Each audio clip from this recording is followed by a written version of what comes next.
All right, everybody. It's Friday night. It's Friday Night Live. Hoping John Wilburn is wrapping up. Not quite sure yet if he is or not, but give everyone a few minutes to join, and I'll throw out a StreamYard link out there if anybody would like to join. But it is Friday night. It is extremely cold in the state of Illinois. It's currently 9 degrees and mostly cloudy, so that pretty much sucks. How's everyone else doing tonight out in that land of chat? I see Landon's in here, Two Stall Garage, and JC. And we got Jason's Garage. Jason was literally the first person that ever allowed me on a live. So if I ever get YouTube rich, which I don't really give a shit if I do, I would buy Jason a brand new truck of his choosing, of course. And there's Mark. Howdy, Mark. How's it going? Mark's got the Jack Pine Savage. It's an absolutely savage Mopar. It was at the No Name Nationals, and it'll be again there this year. And, Mark, I'll be seeing you in March, so we can figure out how we're going to throw this drag race down against the two mythical creatures. We got Dean Stevenson in the house. Hello, Dean, my Kiwi friend from down under. Very smart gentleman with quite the eclectic method of communication. So I really appreciate everyone coming in. I'm not sure if John's all wrapped up or not, but we're just going to go ahead and get started with this right now. How is everybody doing out there tonight? Dean is on 3 lives at the same time. Dean, can you tell me if John is still going or not? Because I just have one going right now. I'm not really sure if he's wrapped up or not. It is cold. It's very cold, Jason. I'm kind of glad my garage is nice and heated. It's currently 67 degrees in my garage with 27% humidity and 0 wind. So it makes it kind of nice. Look, JC Motive got his piston rings installed. That's a good thing. I am going to be doing something pretty major in April with the bird.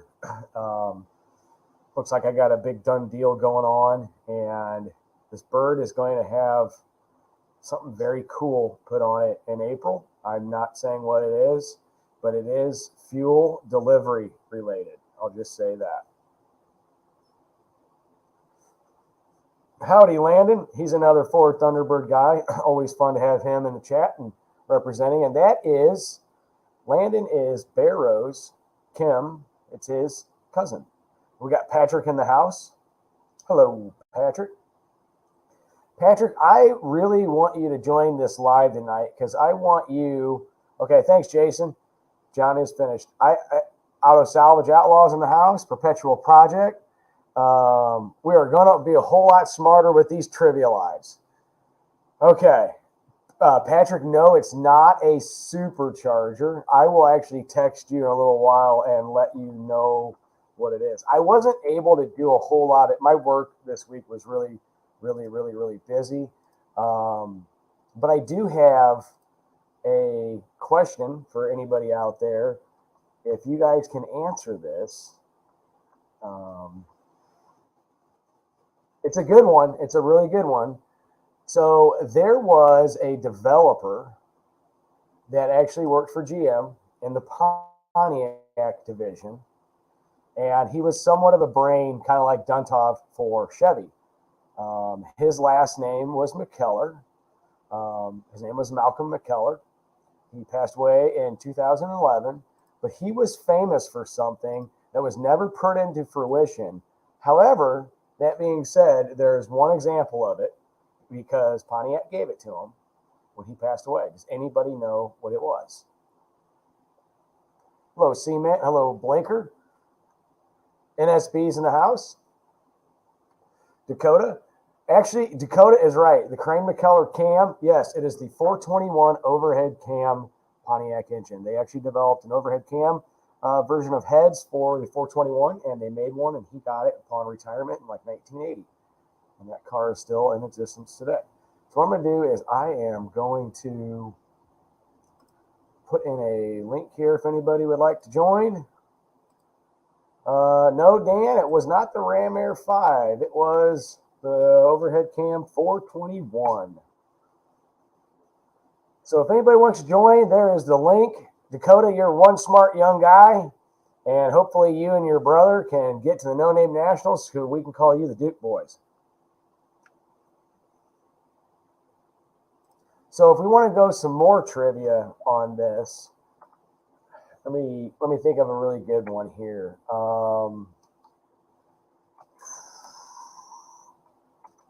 Let's think here. I don't know. My brain's kind of dead tonight. It's been a really, really long week.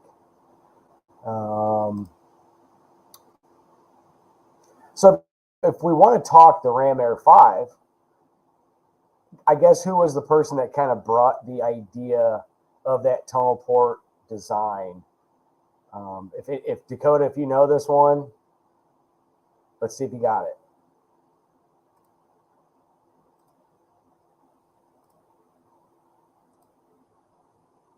Yep, Patrick, I do want you on. You can. Blake, down with BTP, you know me. How you doing, What's buddy? happening? Too short?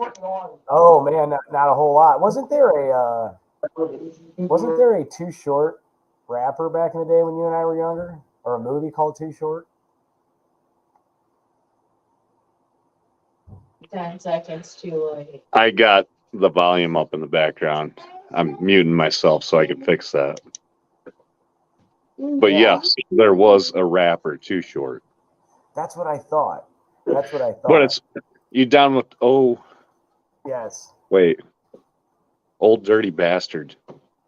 No, Wait. OPP was Yeah, other people's property. You down with OPP? You know but that me. was because I was a teenager then. Naughty by Nature. Yeah. Yes. I'm trying to get this light to get just a light white color, but I'm having a hard time if you can't tell. That's all good. Are you down in your basement? Yeah. In the green room. Okay, I do have Dakota's timeout is correct. Here is one question I do have for you. Where was J-Bo at when he filmed that scene for Joe? Right here, behind me.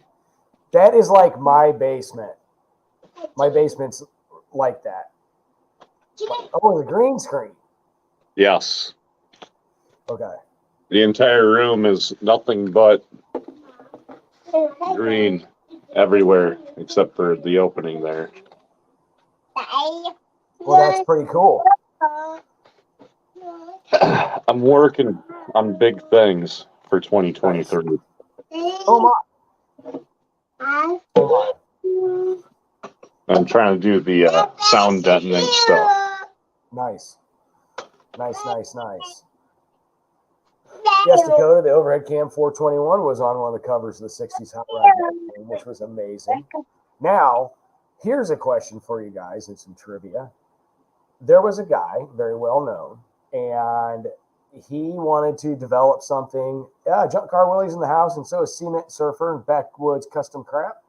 So here we go. So back in the mid-60s, early mid-60s, a very well-known manufacturer decided to kind of knock off Hemi heads.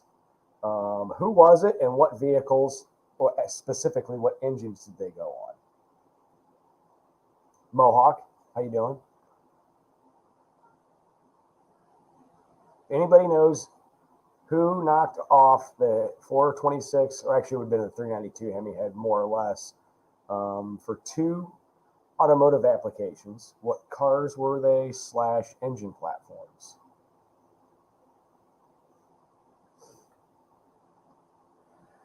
Jason, it was not Keith Black.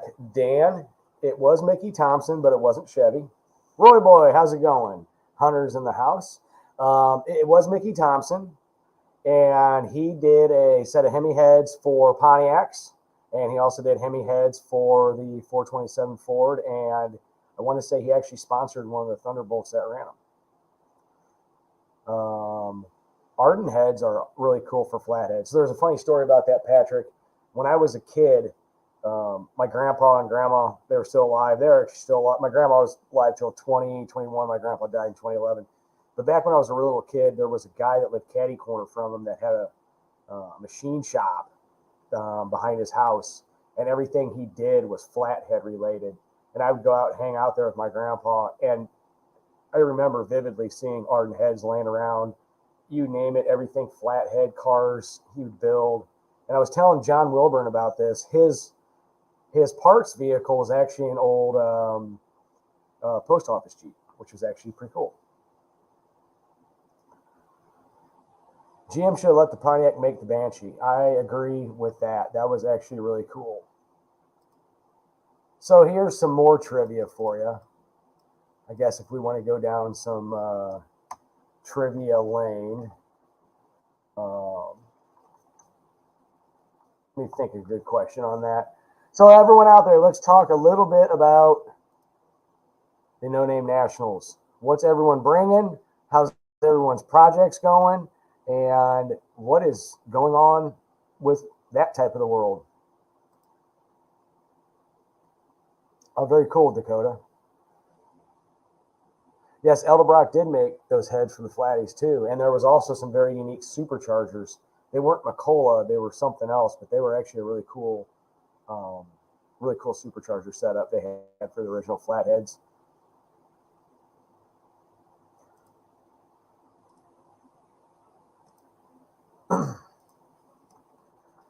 I have a lot of stuff planned for the T-Bird. Obviously, I can't do anything right now. We're kind of wrapping up Micah's truck.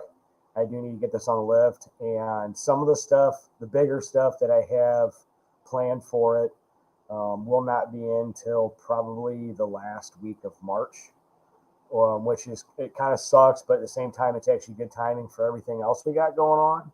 So that's not too bad, for me at least. So one thing that I am doing right now is I've been working on a monkey bike with my son, which has been a lot of fun. It's Project Fastball, because he is a really good baseball player. Hello, Smoke Wrench and NSB.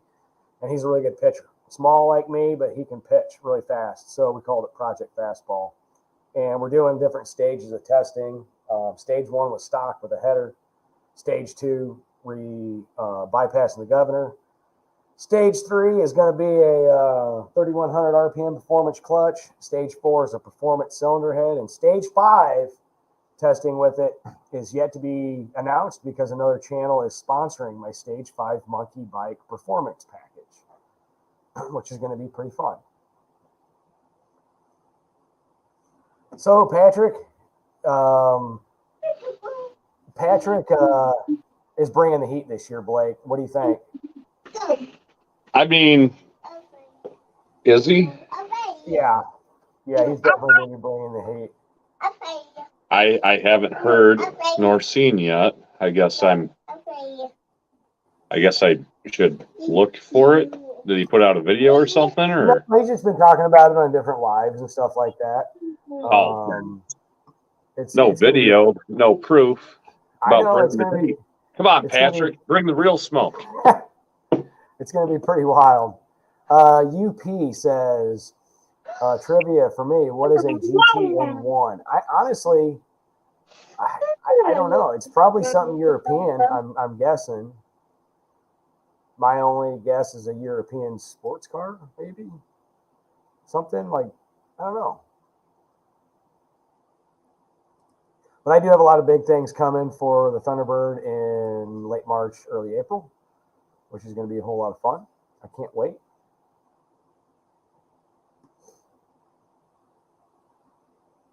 Sorry, I was trying to look at the comments there. And my daughter's like right in my back pocket. So Yeah. You guys forgive me about that. But I think No Name Nationals 2.0 is going to be a success. Should be bigger. I mean, think it's going to have a everybody's lot of rowdy cars. pumped to go. We got a new crop of No Name 500 members. Yeah. So to watch and incubate and grow through the year. And yeah, I just dropped my beer. So how is the Dart doing? So the Dart is going at a pace of 0 right now, mine. Yeah. And I'm using this off season of winter time to check off a bunch of those honeydew deals, you know. So currently tonight, I will finish putting down the mop board and the living room will be completely remodeled. Brand new flooring, new crown molding, new paint everywhere. All that, yeah. Yeah. And then I get to move on to the bathroom. And after that, I should be able to break out of Annie's gulag, is what I like to think of it as, and go back down and help Jeremy with his hood for the tunnel ram. Get that done because then my Dart needs to get in there, and I need a bunch of welding done. Yeah. And get it aligned and everything, and get it dialed in NA initially in April, and then put the 125 kit back in it. Nice. I really wish I had a gap for my rings. I'm glad that the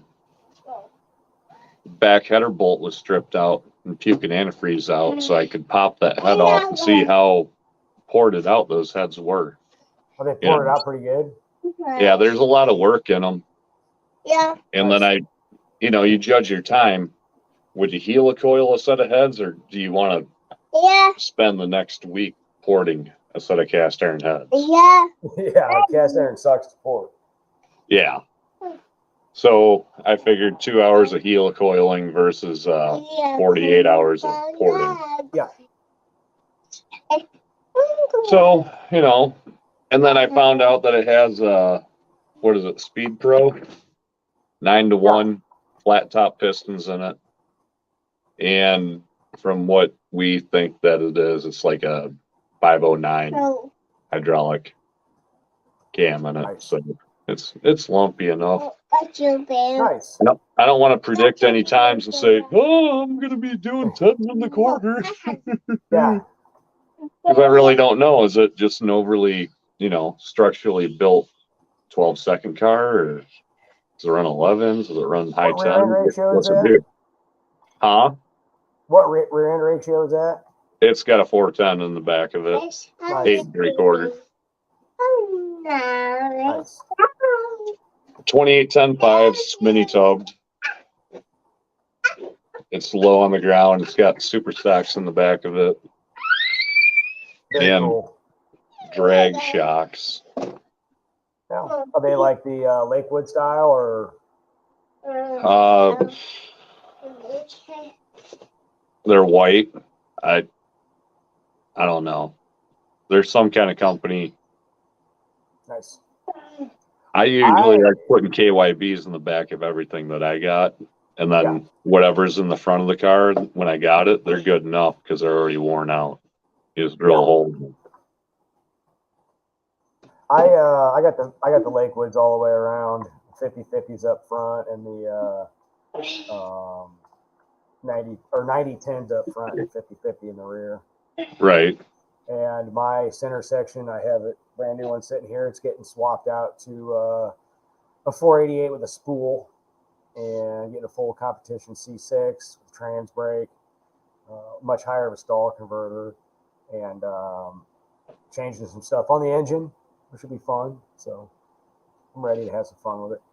Terry's like really trying to corrupt me with the more carburetors or cooler kind of deal. It's like he sold Jeremy the tunnel ram, Yeah.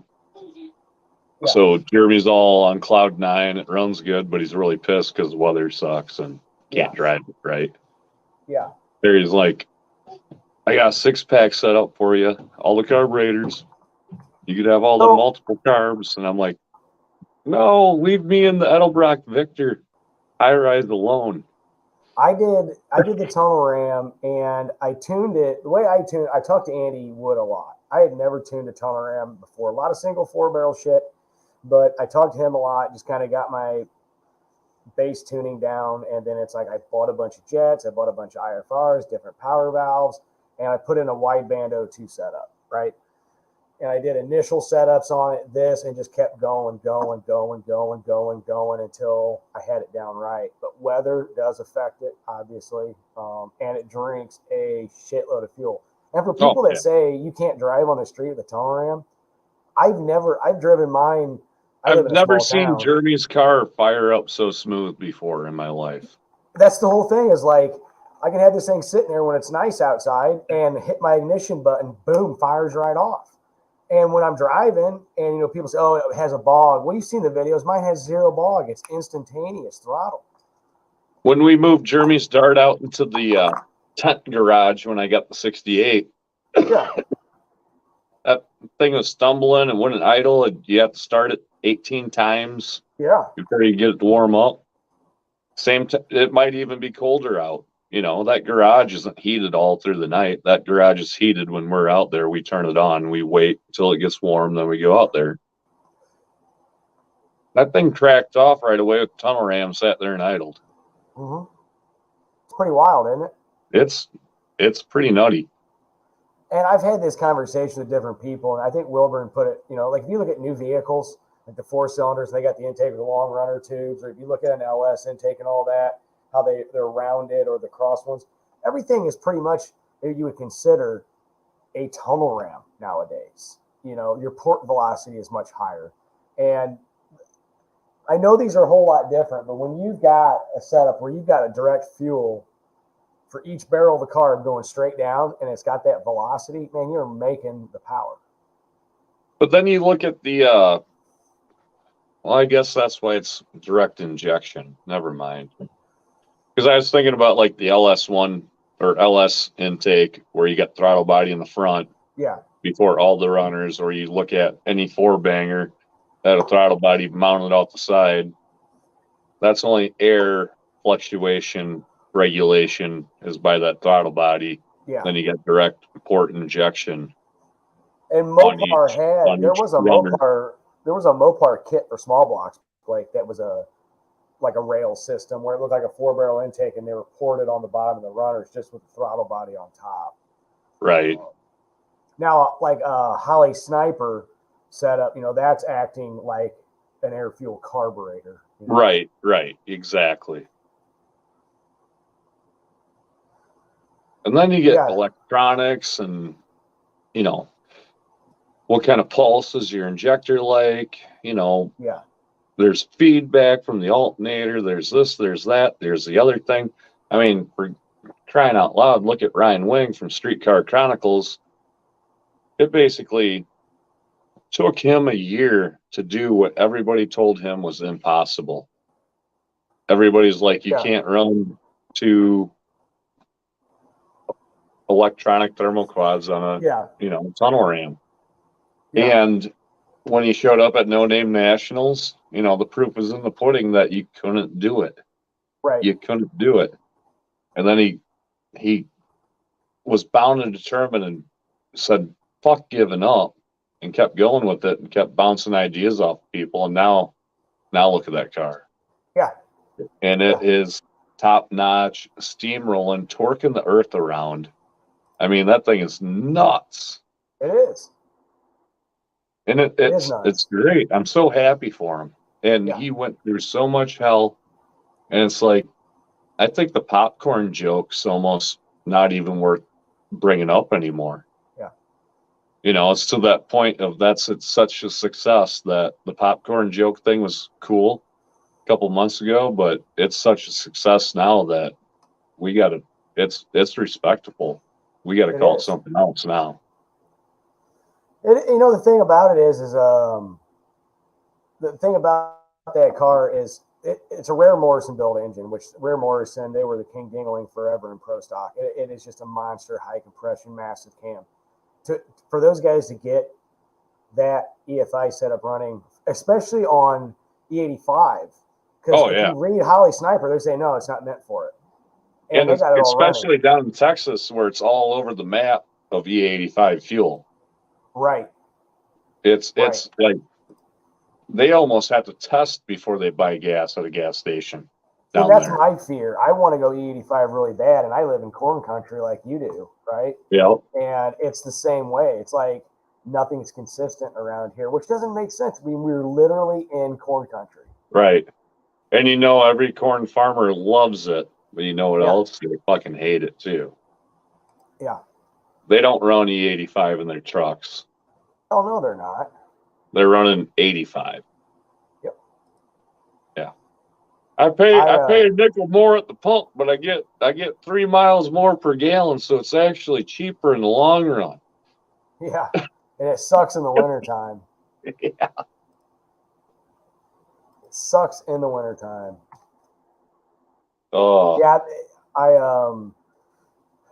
I've done a couple sniper kits in the past, and they're really not that bad. But when they have problems, they do have problems. But Ryan's car is going to be a brawler at the No Name Nationals. I haven't been paying attention to chat.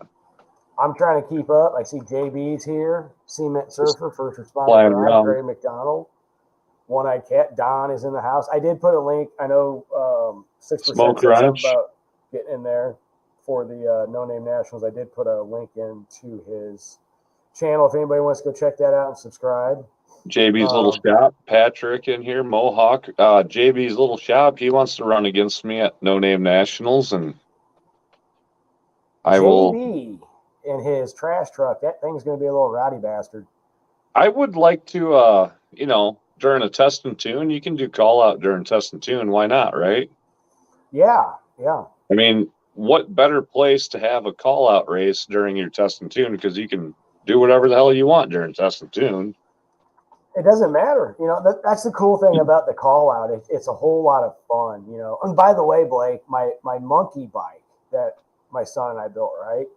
It's actually not legal to run the monkey bike challenge because it doesn't have a 2-spec CT100U engine because it was junk. It was blown up. And I bought, if you go online, the direct replacement says Predator 79cc. So I bought that, but it's not 2-spec. So I can't race in the monkey bike challenge.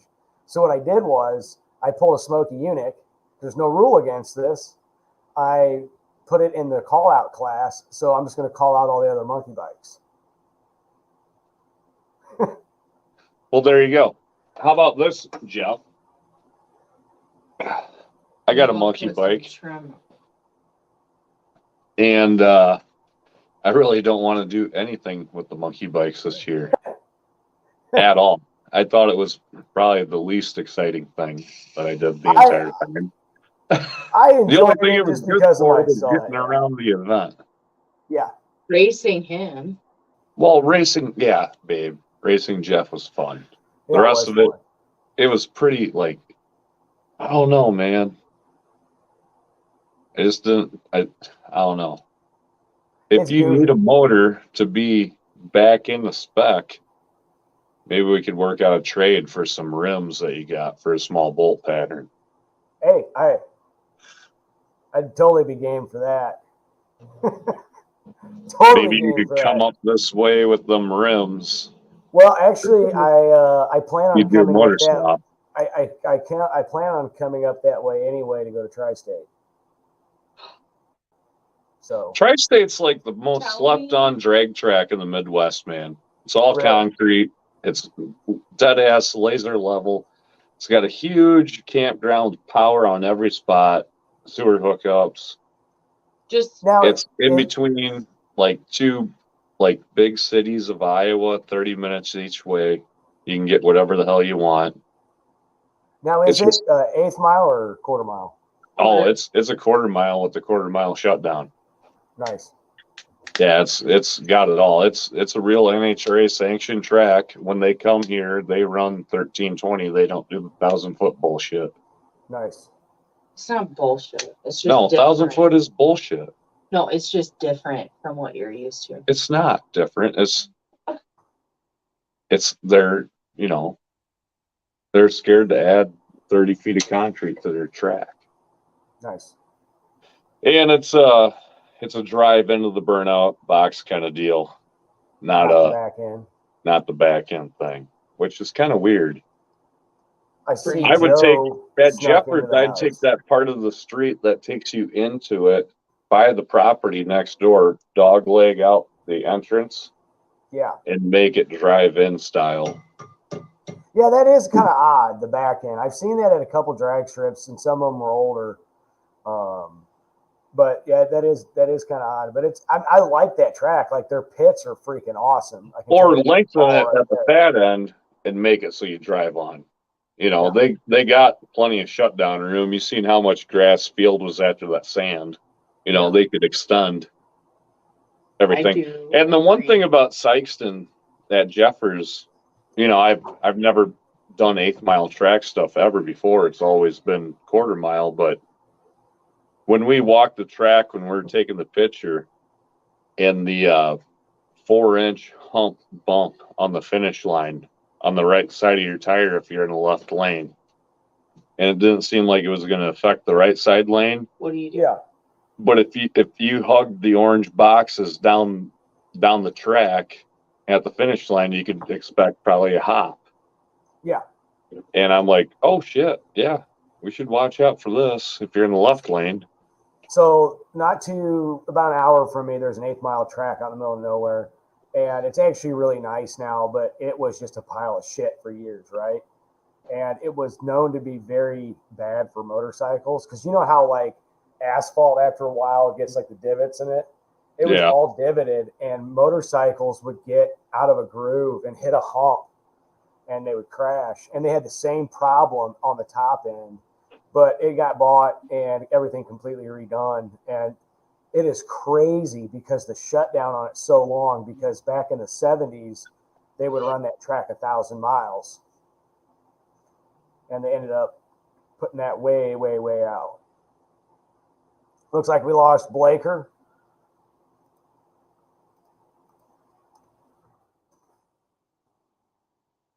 Chucky. Oh, Jason Falk is in the house. Yeah, Mark, with manual 10-inch drum brakes, longer shutdown would be nice. Kind of gives you that little peace of mind.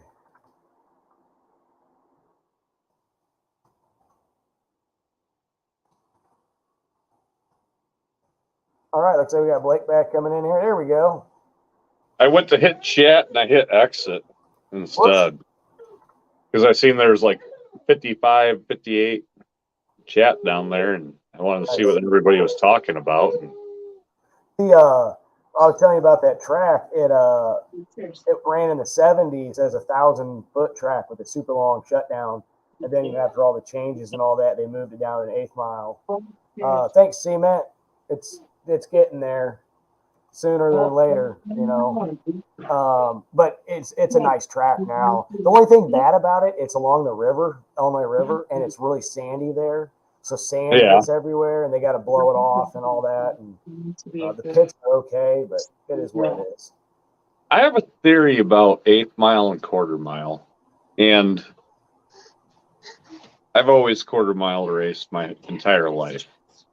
And so Sykeston was my first experience of 8th mile. And it was fun. And I'd watch back the footage, and at the 8th mile, I could see that my car was still kind of turning on, which was neat that the Nacho had 430s in it. And that particular race was against Jeremy in the Motley Crew cab. Yeah. He's got 323s. And at the 8th, I'm pulling on him still. Right. So then I wonder what it's like at the quarter mile. And everybody always says, quarter mile's so hard on your shit. Yeah. I don't disagree with you. But quarter mile's kind of, you know, the measuring stick. Yeah. That's where the men are at. So with my car, since there's not a shitload of quarter mile tracks around here anymore, and I'm kind of building this for No Name and Test and Tune It, the Havana drag strip, going by my gear ratio, tire size, and trans final ratio, I'm trying to get my max RPM close to it going through the traps.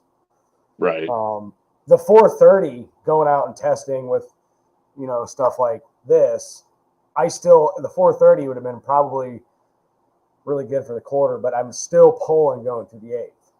Do you have a problem matching up with satellite? at Did all. you? I haven't. No. When I bought the SRT4 and I went out with the Draggy, I couldn't link it to the satellite the whole entire fucking day. So like when you initially turn it on and it says syncing. Yeah. When I got it, because I had one before I tested a lot with and I lost it. And I got this one. This one doesn't do that. Now my old one did. But only did it if it was like you use it on your phone and then I used it on my phone. It was something, Right. I think it was something like that.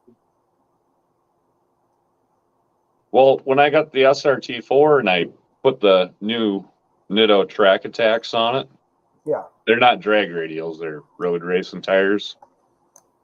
And it really hurts me to look at that car and the keys are in the ignition. I live in Iowa. They just sit there.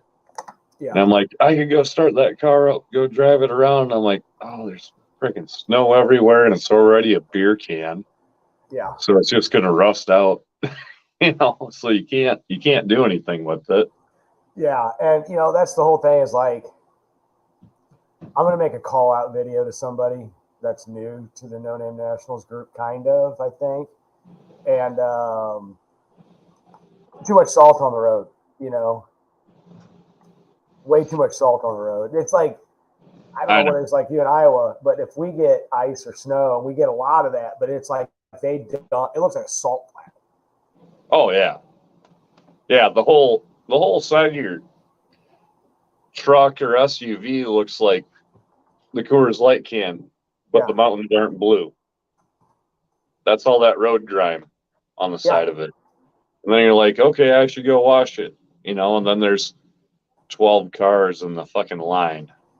Yeah. Because it's not snowing right now. Yeah. Pure Pontiac Garage asks a question here. Will the gears and carrier out of a 12-bolt Impala rear end fit a 12-bolt Chevelle? Yeah. If it's a Chevy to Chevy in that same era, yeah. I'm actually going to be putting in a 12-bolt Moser and a GTO this weekend, but I do think the BOP stuff is completely different. But not all GM bolts are the same. Changing gears between carrier types is possible, but will require the use of gear shims are thicker than stock green gears. So yeah, I know the BOP stuff is massively different.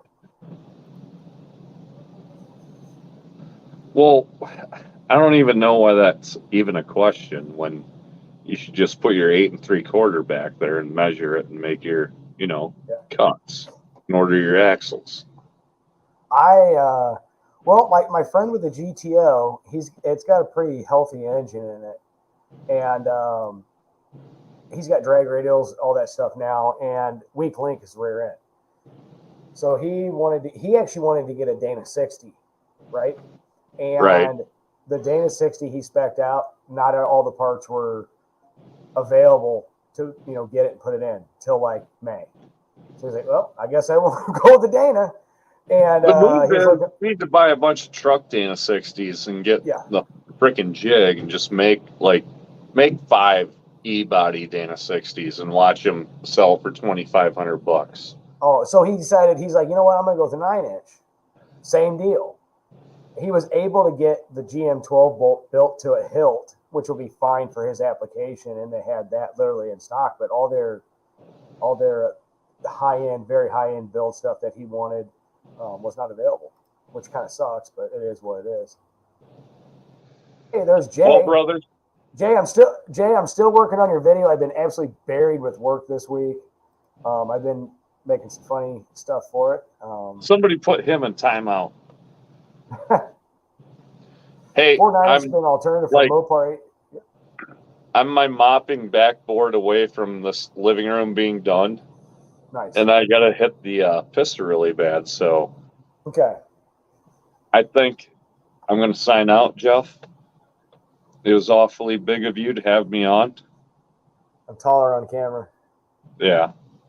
I'm thinking of bringing some very long homemade pants and some drywall stilts to the No Name Nationals this year. But let me finish this. I might hop back on later if you're still on. Sounds like a good one.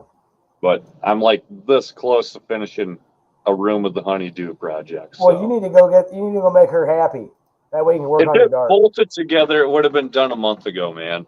I don't know Exactly. about frickin' saws and all this shit. Yeah. All right. Looks like Blake's got some work to do. He's going to bring that big bad orange dart. I refer to his dart as Clockwork Orange. Kind of a funny name for it. What's up, JB Tar on camera. Yep. Jason Falk is in the house. If anybody wants to join. Oh, hey, there's Don. Getting Don in here. What's going on, Don? Well, I seen Blake was leaving, and I didn't want to leave you stuck, so I figured I'd hop on quick. Yeah. Not that I have a whole lot to add to the conversation, but here I am. Yeah, I tell you what, it's it's not a warm night in Illinois, and we got Patrick on here. Got a couple more Mopar guys.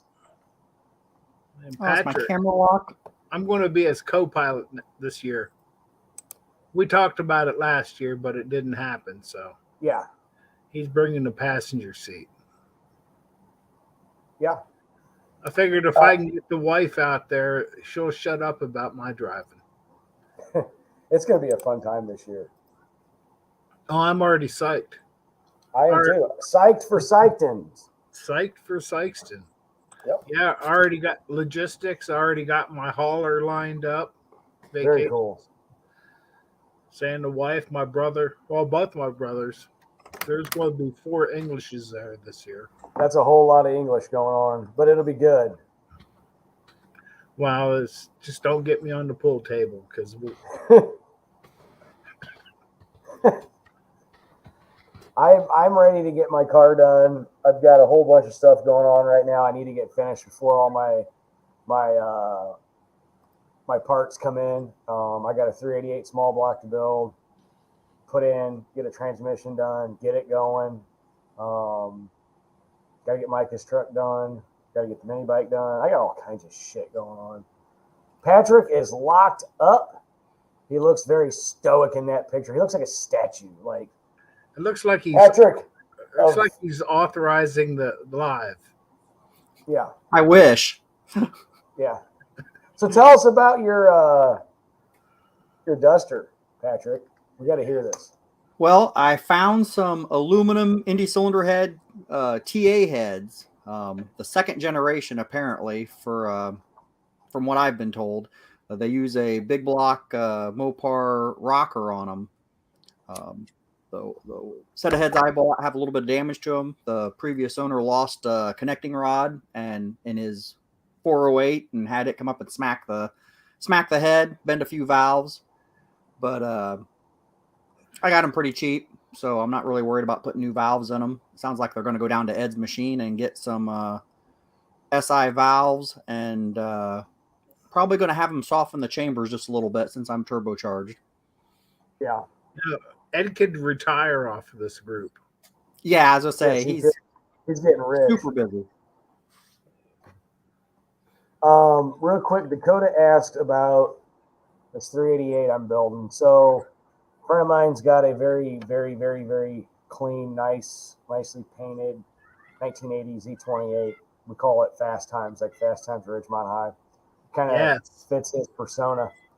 And the engine in it, when he bought it, my buddy painted it. He's a really good painter. All the interior's done and all that. New wheels and tires are stock. But he, the engine in it was from like an 86 truck, all wore out, crappy. So he wanted something with more power. So I had a 4-bolt block and mains laying around and went ahead and bored it, honed it. And it was already 30 over, so we took it 60. I bought an Eagle rotating assembly, same stroke as a 383 kit. And AFR heads, they're really good ones. Holly single plane, high rise, quick fuel carburetor, ISKI cam. It's going to be built right. For our valves are going at Howard's springs, Scorpion rockers, MSD, I believe ignition. I got the whole engine sitting underneath here. Hoping to get around 450 to 500 at the crank. Turn 65, 100, 7,000. Good night, Smoke Wrench. Good night. Thanks for stopping in. But yeah, it's going to be a pretty rowdy little car. Turbo, it's going to be, can't remember what transmission we're going with. But I think we're going to go with an overdrive, probably a mild stall, keeping the 10 volt just for his application and going, whatchamacallit, 373s out back. So.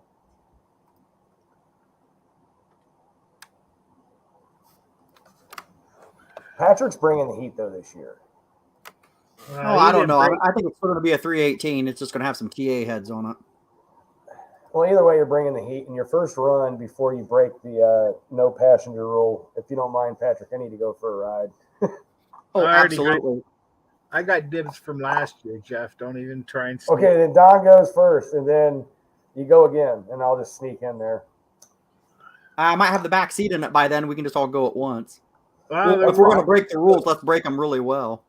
Yeah. Yeah. Jeff will be the only backseat driver or backseat rider with a helmet. Yeah. He'll be sitting between he'll be in the middle. That sounds like a good build, Dakota. I'm trying to see what ISKI cam that I have for, because I got like 5 million cams laying around. I don't know where the hell the cam's at. Anything for a 440? Yeah, but I can't get rid of it because it's for a friend of mine's build that's going in that original Mr. Norm's van. He'll understand. I keep telling him. I don't even know where it's at. Joe has got a 408 for sale. Joe, send me the specs on that. Just Mopar Joe had a really cool video come out tonight. That was pretty neat. I was there for the premiere. That was cool. Takes you right back to 1978. I tell you what, like I ended up working a whole lot later than I should have tonight. I work from home, but it was like absolutely crazy. So I wasn't able to watch the premiere, which kind of sucks. Some of that small block Chevy stuff is pretty amazing, though. I'm a Mopar guy. I built my midlife crisis thing sitting behind me, and but man, I've learned a lot from my machinist in the world of small block Chevy stuff because he used to race nitro injected dragsters. Yeah, I bet you that was a pain to shooting at it. My question is this: that Pontiac, is that coming in No Name Nationals? That's kind of a cool looking car. Looked like it was tough for him to keep up, though. Yeah. I like that four-door. I've got a four-door 66 Coronet that really needs to go under the knife and have some fun done to it. Oh, I've done that work before, Jeff. It's an oddball car to find parts for, I can tell you that. Yours a 66? Yeah. I've got a grill for that. I got a whole bunch of Coronet 500, 66 Coronet 500 parts. Hood? No, I don't think I have a hood. I think the hood went on it to the scrapyard. Do you have a trunk lid that's clean? I have a finish panel. Okay. Unfortunately. It's a small world, huh? Oh, I've parted out a lot of 66, 67 B-body stuff. 66 is just such an odd year for him, but it's a cool car. Yeah, I've got a really nice Coronet 500 instrument cluster. Nice. But yeah, I'm definitely ready to have a whole lot of summer fun, spring fun. It's been just balls ass cold, not digging it one bit, and it's really been crappy. Sled City makes fiberglass for early bees. That is good to know. Don, how's your head porting going? I've taken a lull on that. I had to find another bit and a couple more bits. They're supposedly in the mail. Yeah. But I was doing good on them too until that bit took off on me, and it did about 3 laps around the bowl, and it's like, Jesus Christ. Yeah. I got lucky though. It touched the valve seat, but not enough. I don't think I have to worry about. Yeah. Get a good lap job on there. It'll fix it quite a bit. Yeah, aluminum's easy. really easy to work. You still got to be careful, but it's like, oof, you just got to be around those seats. You get nervous when you're in there. Well, these are cast iron heads, so Yeah, you're really having to fight it. aluminum. Yeah, I could imagine what kind of a chew job it would have done on that. Yeah, It'd been looked like a bulldozer went in there with the tracks wide open. it would have not been fun. That is for sure. I would have probably cried. Yeah, when I was doing my stuff, I was just really, really like, oh, I got to be careful here, you know. I won't say I got complacent, but I was getting comfortable. I was feeling better about it, and I'd saying I was about 5 minutes into it, and it was like, just like that, man. It took off around the bowl. Yeah. Yeah. I mean, it wiped It's out. definitely not the easiest thing ever to do. Well, because when I first dug into it, I was, I was being gentle, I was being careful, because that saying the high speed RPMs are ripping. Felt good there for a while until it ripped around the bowl. Then it's like I just shut everything down, man. Yeah. Yeah. So Dakota, I have a handful of Duntov 3030 cams, new old stock, and he's buying one off of me, and he's building that 33, the Dart 215 Iron Eagle heads, 10.5 to 1, and a tolerance. That'd be perfect because that Duntov really likes the RPMs. That's what it's designed for, and it's a ripper of a cam. Pretty much a factory race cam. That's exactly what it was. Yeah, hydraulic roller would be nice, but boy, those are expensive. Hey, Dutch Guys is in the garage, in the Two Hacks Garage live.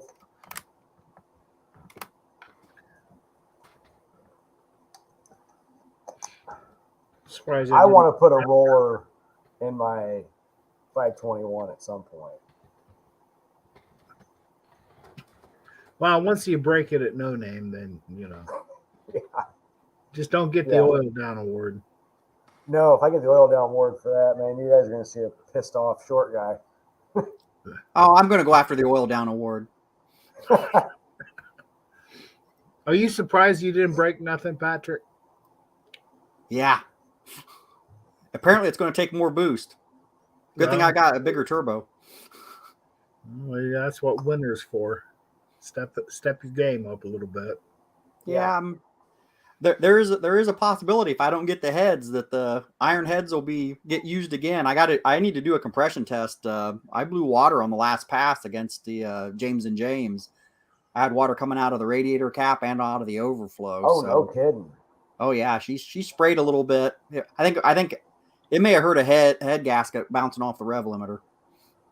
Oh wow. Whoops. I'm surprised you haven't looked into that already. I just brought it back and drained the water out of it.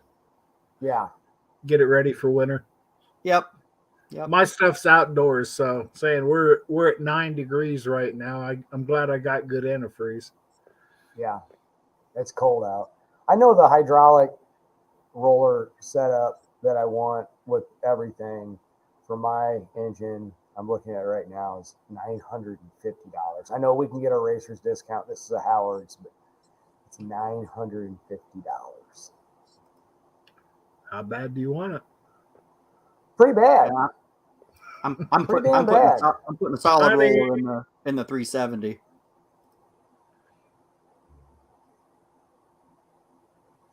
Pretty bad. That's how bad I want it. Dakota, it is actually made in the USA.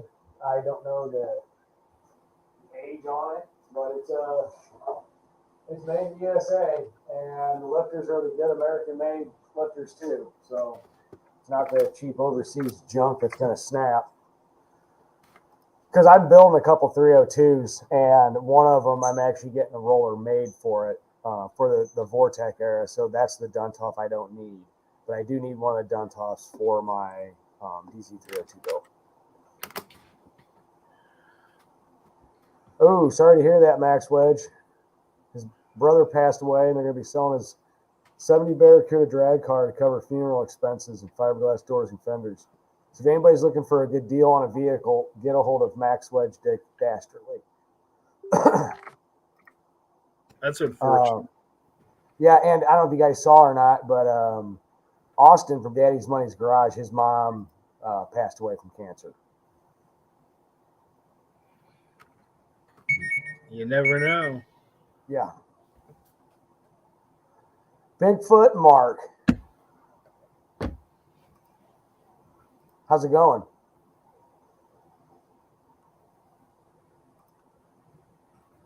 Dougster's in the house. No, Is he frozen? he got it on slow motion. Oh, I think he's having some technical issues. I'm surprised we're not the way the wind's blowing tonight. Man, I tell you what, I don't know what it is, but out here, internet sucks when the winter time hits and it gets snow and ice and all that. It is not fun. Yeah, we're just in the middle of a couple-day cold snap. Supposed to be back up to 40 on Sunday. Yay. Yeah. 40 here tomorrow, and I'm going to be taking advantage of that because I got to go to the shop and take a couple small blocks out of the hot tank and put a couple more in. And we've got 4 to build, and we got to get on them like ASAP. Well, wintertime gets busy. Yeah. Yeah. It does. And one of them we're building is actually an original LT1 350, that little hot motor they put in the Zs and the Novas and all that. And I'm not kidding you. It's the original pistons. It's the original block, crank, rods, you name it. And this is third time that Jimmy's just done a cheap rebuild on it, but it's never needed anything more than a hone. The bores have 0 tapering. The pistons look freaking brand new. Can't beat that.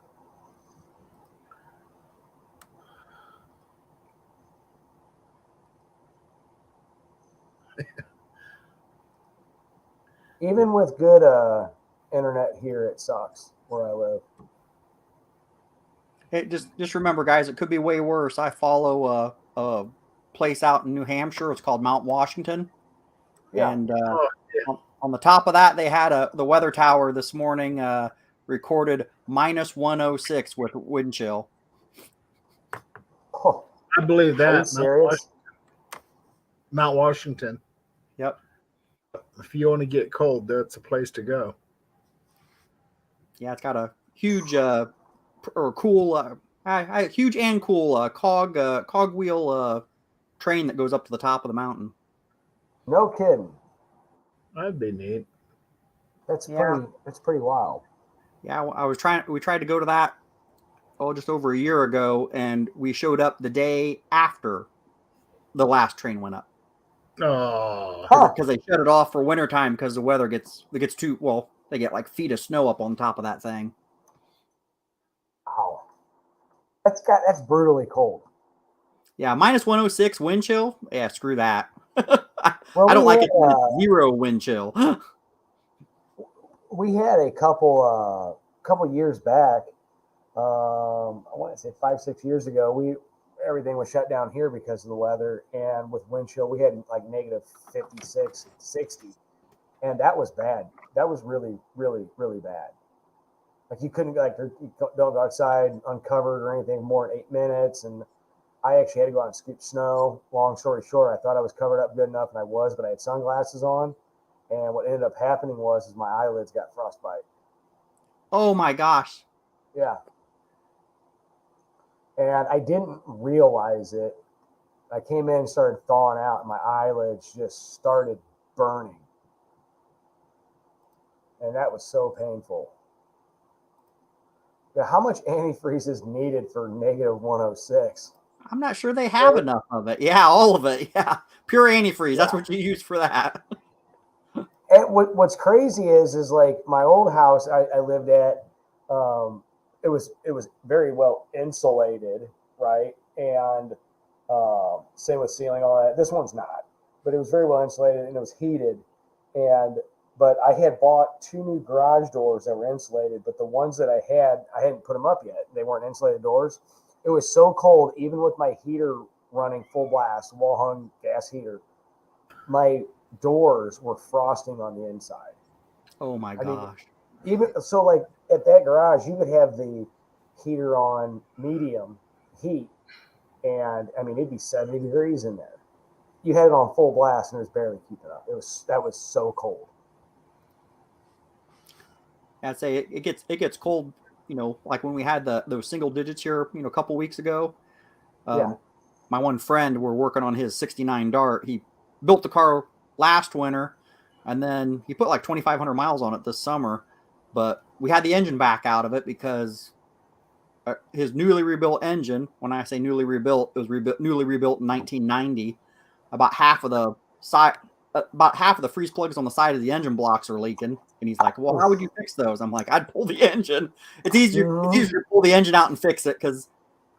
You know how that game is played. You start changing them on the sides, and then one of the ones in between the engine and transmission are going to pop, and then we took it out, put all new freeze plugs in it.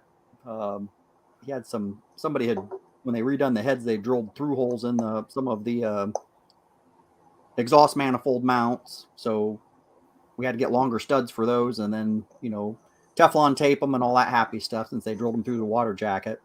I mean that's just freezing cold. At that point. It doesn't matter like how well your house is insulated. That cold, your heater's just going to be your furnace is just going to be running. When it was single digits, I went in. I told him, I said, get up and start the heat early because he's got a wood burner in there. Now he has zero insulation in the sidewalls and 1.5 inch foam on the ceiling only. Yeah. No insulated garage doors or anything like that. That'd be tough keeping up with. I went in there at 8:30 in the morning. He said he'd had the heat on since 5. It was 82 degrees in there. I had to take some of my clothes off. So, like, the wall this way is to the house, and obviously it's heated. The wall in front of me is not insulated. The roof's not.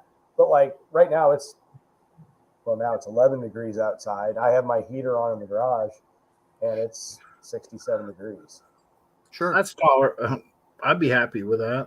Now, when it's like 20, 30 degrees out, like, and the sun's out, like during the day, you put it on low and it'll run you out. But like my old garage is very efficient. But I plan on adding on to this, so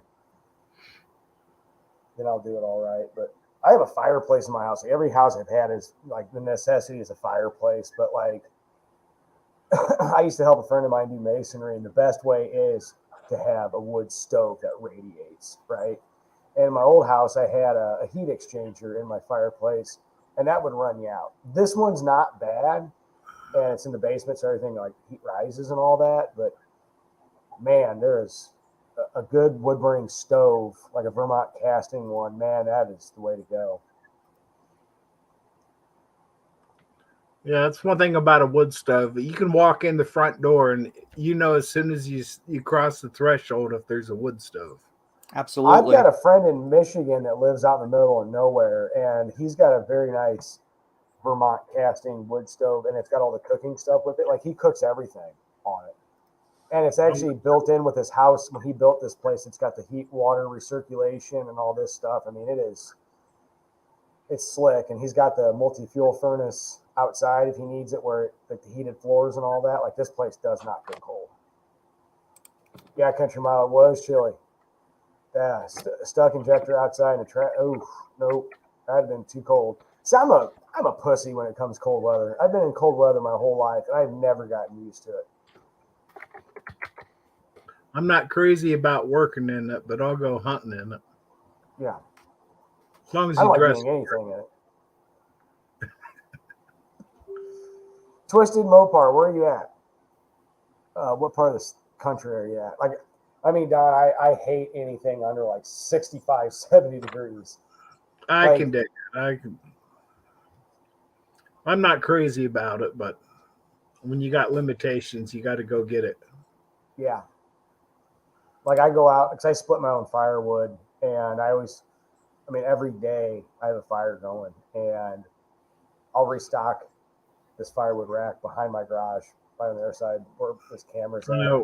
When we was And, growing up, it's cold. we had 2 wood stoves to keep filled. So, and if you didn't fill the wood box, you better believe they was coming in to wake you up to go fill the wood Yeah. box. Yeah. It's in Mopar. I am 2 hours straight north of you, pretty much on 55. But yeah, same thing. I have a wood box downstairs and constantly filling it. Look at this guy. NSB custom. Low tonight is 56. You guys need to keep that weather up there. 56 degrees. I'd be outside in Crocs and shorts. I wonder if he needs the yard mode too. Yeah.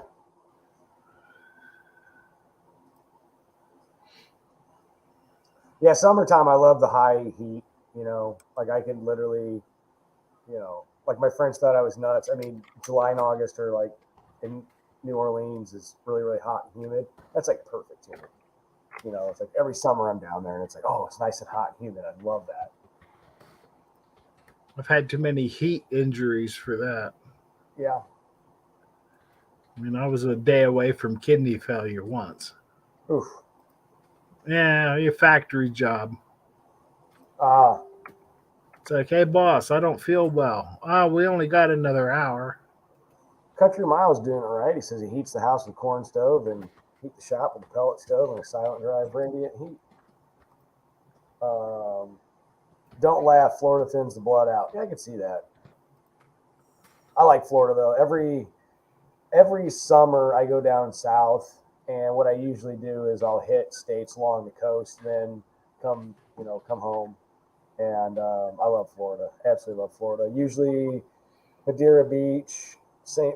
Pete, or not St. Pete, St. John's Pass, Anna Maria Island will be at a lot. Navarre, Pensacola.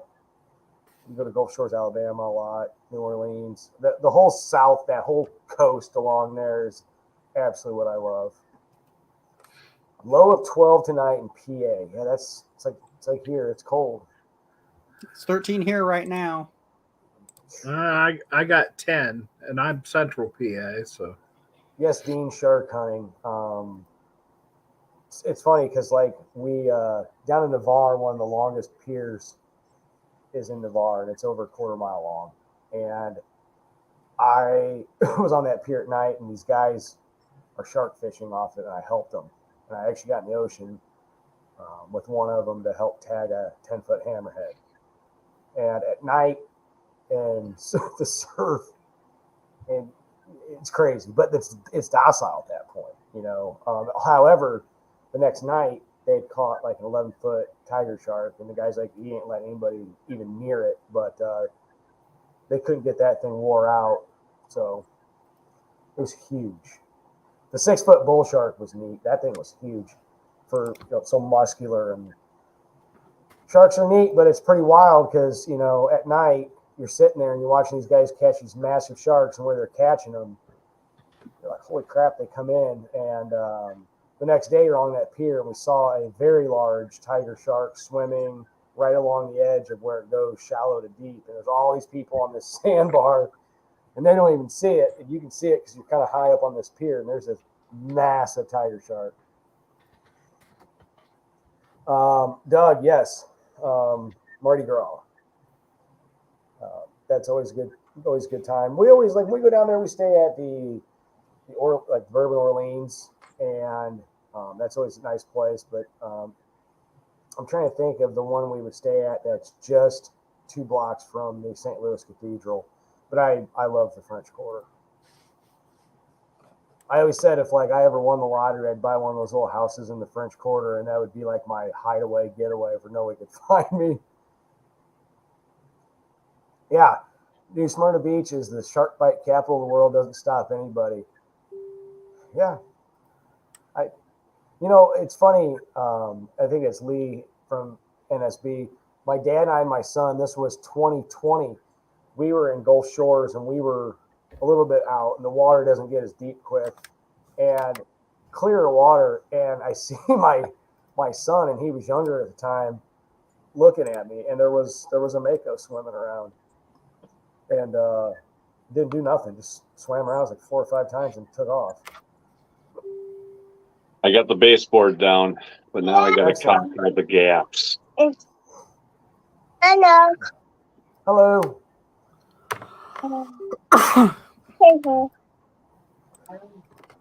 Rob's Rods Cars is in the house. But yeah, I'll I be love back once I'm done fingering the cock. that. But I love the ocean. Jason, you have a good night, buddy. Stay warm. Yeah, Twisted Mopar. I watched a lot of documentaries. We've had bull sharks all the way up Illinois River. My son and I watched one on that, and a bull shark has there's a gland in a shark that does the stuff with salinity, and they've actually made it all the way up to St. Louis area, and which is insane if you think about it. There's a good episode of River Monsters with that Jeremy Wade, and he's somewhere in Africa, and there's a big river that's not saltwater, it's freshwater, and there was the man eaters, if you want to call it, and they were catching just massive bull sharks in this river. Max Wedge, you have a good evening, and condolences about your brother.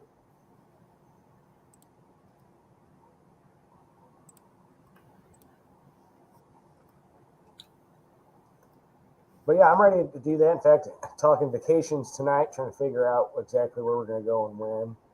And it's definitely not going to be No Name Nationals weekend. It'll be in July. It'll be a good time. Yes, Doug, makes sense. Lots of food and little competition. But I love the ocean. I like the Gulf. I'm not a fan of the Atlantic side. I like the Gulf side. So, Patrick, what all are you going to be doing at the No Name Nationals? Are you going to do call-outs, 28, 10, 5? What do you got going on here? Call-outs, 28, 10, 5, bracket, burnout competition. So you're going full bore. Yes. Excellent. Yeah, as long as it's still, I'm hoping that the burnout competition is still on Friday night, because if it's Saturday night, the car probably won't be running because. I think John did say it'd be Friday night. It'll be broke. Yeah, they'll probably be broke on Saturday night because when it comes to the 28, 10, 5, we are going to pull the stops out. You're going to put the moon tune on it? Oh yeah, something's going to the moon. The moon. Yeah. It's getting a whole new, doing a whole new hot side for the bigger turbo, cutting off the ends of the manifolds and the manifold on the one side and the header on the other, and putting V-bands on it. I think I was having some boost leak. I should have been able to generate a lot more in 21 PSI with the GT45, and now I've got that 78, 75 billet Nice. I'm putting on it. So very cool. Very, I don't very know how cool. much. I don't know how much boost it'll take, but I'll probably have 30 or 35 available just in case. Wow, just turn up the wick. Just turn it up, man. Those V-bands are nice. We did them on Micah's truck. However, that being said, if they're in a really tight spot, they can kind of suck. Oh yeah. Yeah, my hot side right now is a combination of 2 and 1/8 tubing, and it really needs to all be 2 1/8 OD to go into the very cool turbo flange correctly. Nice. Good evening, Mr. Wilburn. Mr. Wilburn has joined us. You know, one day I want to do something turbocharged, supercharged or something. You know, I really want to. Just put a big block in the Cornet with a big single, a T6 big single on it. Yeah. I'm going to be helping out. I'm not going to give it away. It's not my car, but I'm going to be helping out with an El Camino. A friend of mine's doing it. He's got it down to a frame, and he's doing all this crazy boxing and all this neat trickery of making everything stiff. It's going to be LS based, but it's getting a massive hair dryer on it, Patrick, and it's going to be on a 6-liter. Well, I'll say my one good friend, I need to take a quick video of his. He's got a 3rd gen Camaro that he's been working on for 3.5 years now, and it's got like a $4,000 turbo on it. Holy shit! And it's caged, and it should run. It'll probably run in the 8s in the quarter mile. But it's a street car. It's got 2 seats in it. Nice. On a 28 10.5 tire. Speaking of induction, I thought of Don this week.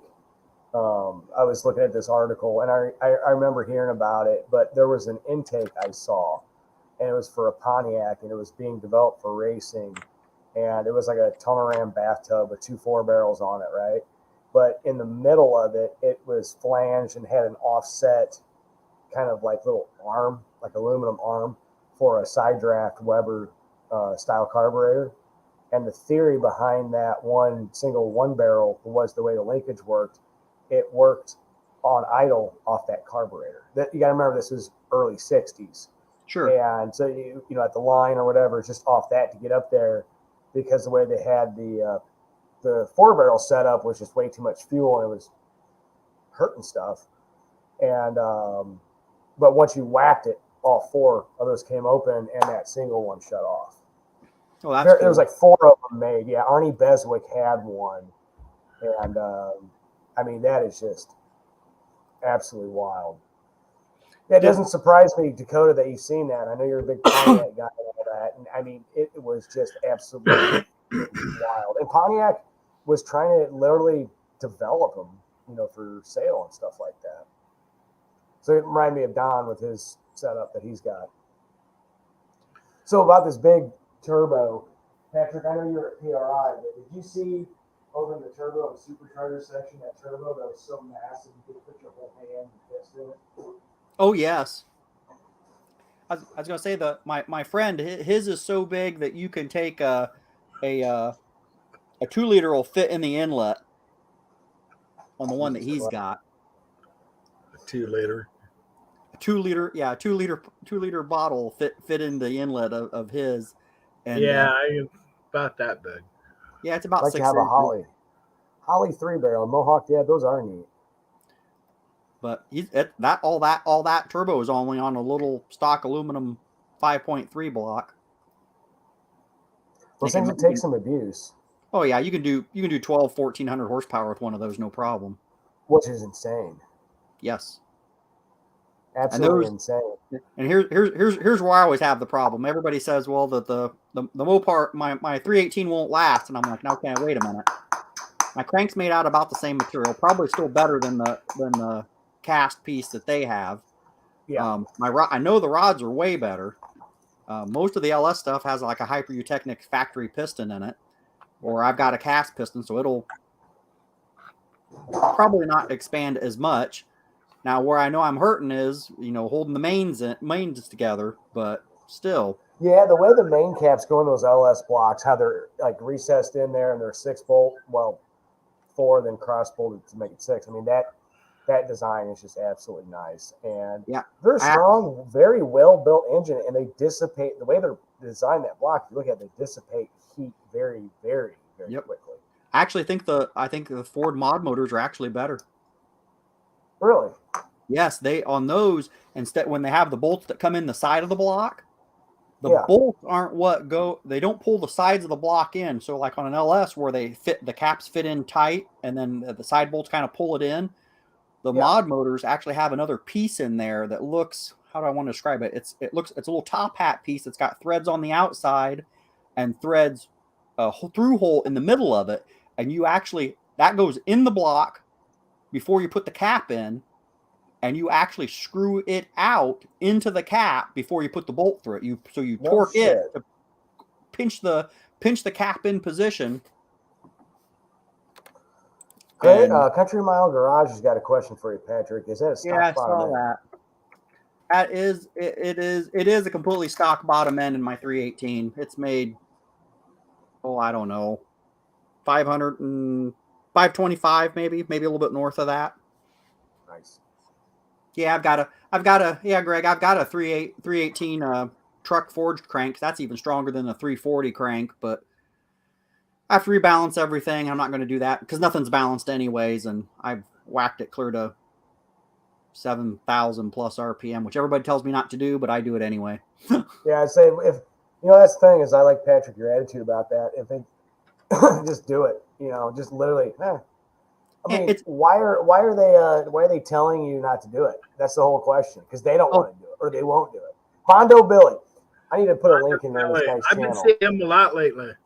So Bondo Billy has got actually a really cool channel, and he's a very funny guy when he comments. I'm gonna put a link up here to him. Yes, ever since I found him, I felt like we're buddies already. Super nice guy. He does some really cool stuff. I'm gonna put a link in there. People, please go check him out. He's very neat, very, very good sense of humor, which is excellent. Yeah, when people say, "Oh yeah, don't do 7,000 RPMs," like when I built this engine, was driving to get a couple miles on it. I put, I had the rev limiter set low, right, and then I increased it a little bit. Then increased it a little bit, and I set it at 7,000. And I've heard, "Oh, you don't want to do that." Yeah, I do. I want to see what it's going to pull. If it's going to pull to that point, I'll know if something's wrong. And nothing went wrong. Now, have I backed it down? Yes. But, I mean, I hit 7,000 RPMs with a massive big block. If it's balanced really well, it'll turn it. And like I said, my little 318 has got whatever crap factory balance it has in it, and it's been I know the one weekend I had it out, I think I made 4 passes at 7,000 plus. And that's pretty good. If it breaks, I look at the mass damage is going to be about I'm going to say about, when I put the new short block in, that was about, I probably got maybe $1,000 in that whole engine. No kidding. Yeah. About the only thing I did to it. I mean, it's got good valve springs on it, but those aren't going to get hurt, and the ARP studs aren't going to get hurt. No, they're not. The cam was one of the single most expensive parts. It was, when I bought it, it was only $325, and now the cam is almost $500. But the rest of the stuff was just a bunch of Clevite 77 bearings and some Durabond cam bearings. I mean, there you go. That's it.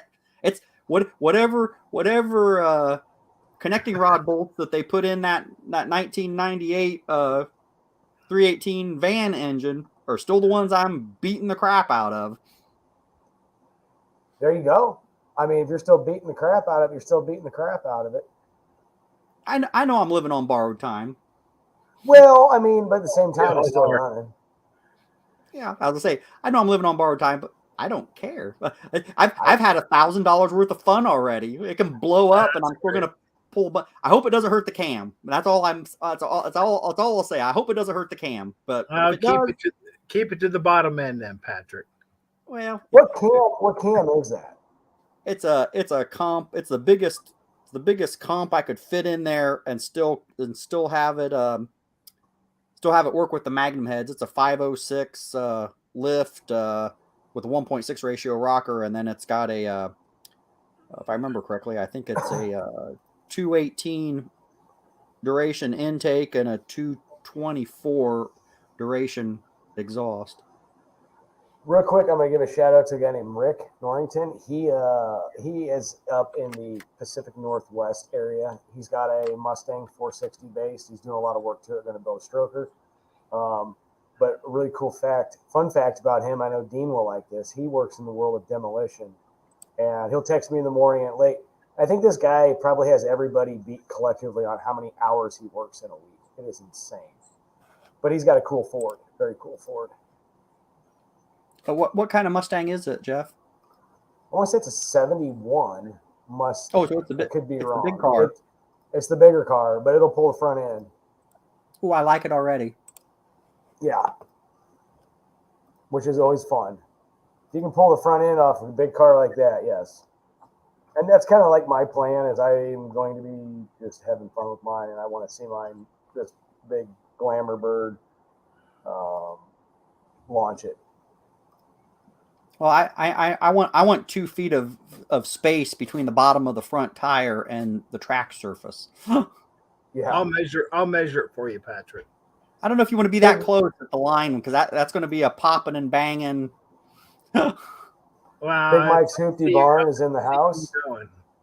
I was trying to hook up with Big Mike today. He was about an hour south of me, but I couldn't get off work, which is crazy because I know he's not too terribly far from me anyway, but it would have been nice to be able to see him. And Mike, real quick, how did you like the absolutely crappy roads of Illinois in the much colder weather?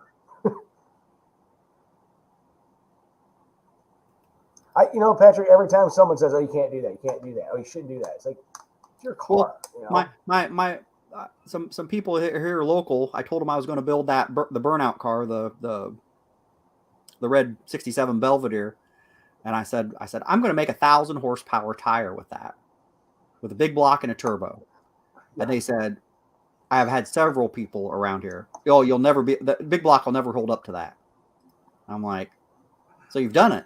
Because a whole bunch of people said my 318 would pop at like 500 horsepower or something crazy like that. Yeah. And I'm like, I don't know what the limit is, but I'm going to find out.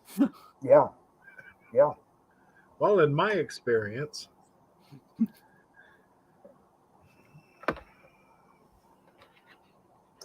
build them right, balance them right. I mean, you're going to be fine. This crank in this car, by the way, is 82 pounds, Patrick.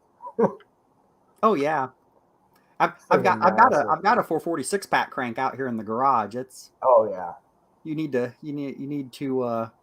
make sure your back is right before you start looking at that thing. Yeah, it's definitely heavy. Oh yeah, I don't get much air in my car. 60 foot, 137. Jesus Christ. Hey. I was looking through my time slips, which I'm actually working on a video from No Name. My best 60 foot was a 149. Oh.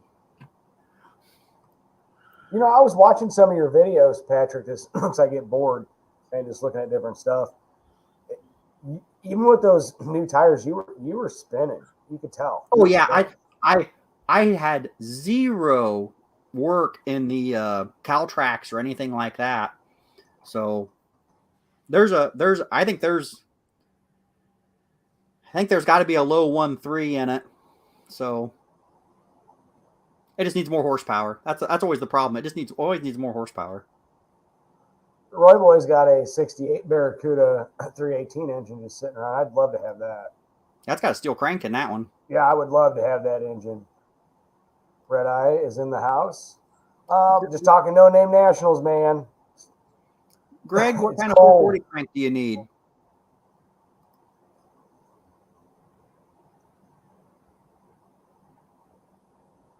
.440 crank. I mean, yeah, I can't wait, man. No Name Nationals, everyone's showing up. I think it's going to be a very, very, very fast year for a whole lot of people. Everyone's, getting stuff dialed in. Everyone's had time to be building stuff, improving stuff. You're going to see a lot of fast cars. I'm really interested in, just seeing all the new channels make it and everyone having a good time, but it's going to be really fun. And now that you say that, I think I want to go to John's channel and check. I think there's been a couple added that I might not be subscribed to. Excellent. Sorry, I've been ignoring you. A buddy of mine said he's got a voodoo cam for me if I want to. It's like, oh, man, we'll talk over here. Not that I'm in a rush, but it got me hyped up. Greg's looking for a forged, and Rick said he's got a friend that's got a 440. It's 800 to 900 horse. That's some freaking power. That's got to have some block fill in it. Hold that together. Red Eye says he's already got the cash out to make it the next No Name Nationals. I'll be there this time. I believe he's got an LS swap, like square body sow truck. I like all the cars. Like I am diehard Mopar. Like I said, I built my midlife crisis. The varieties it's like going to a car show. I do. I spent Not many, only do you many, get to many watch years. in the pits, you get to watch them go down the track. Yeah. Yeah. It's like people go to these car shows, and it's like that's no fun. It's no fun watching them sit still. No, and like I used to work all the big Mopar events and a lot of drag race stuff every weekend all over the East Coast, down south, you name it, for years. And it's cool. Don't get me wrong. But it's like and you're a Mopar guy, but it's all Mopar, and you're not seeing like ZL1s, you're not seeing like, 455s go down the track, you're not seeing big block Chevelles, 429 Boss Mustangs, 351s. You're not seeing all of that. I need to do some Rick? video of my brother-in-law's. My brother-in-law has a 66 GTO. Yeah.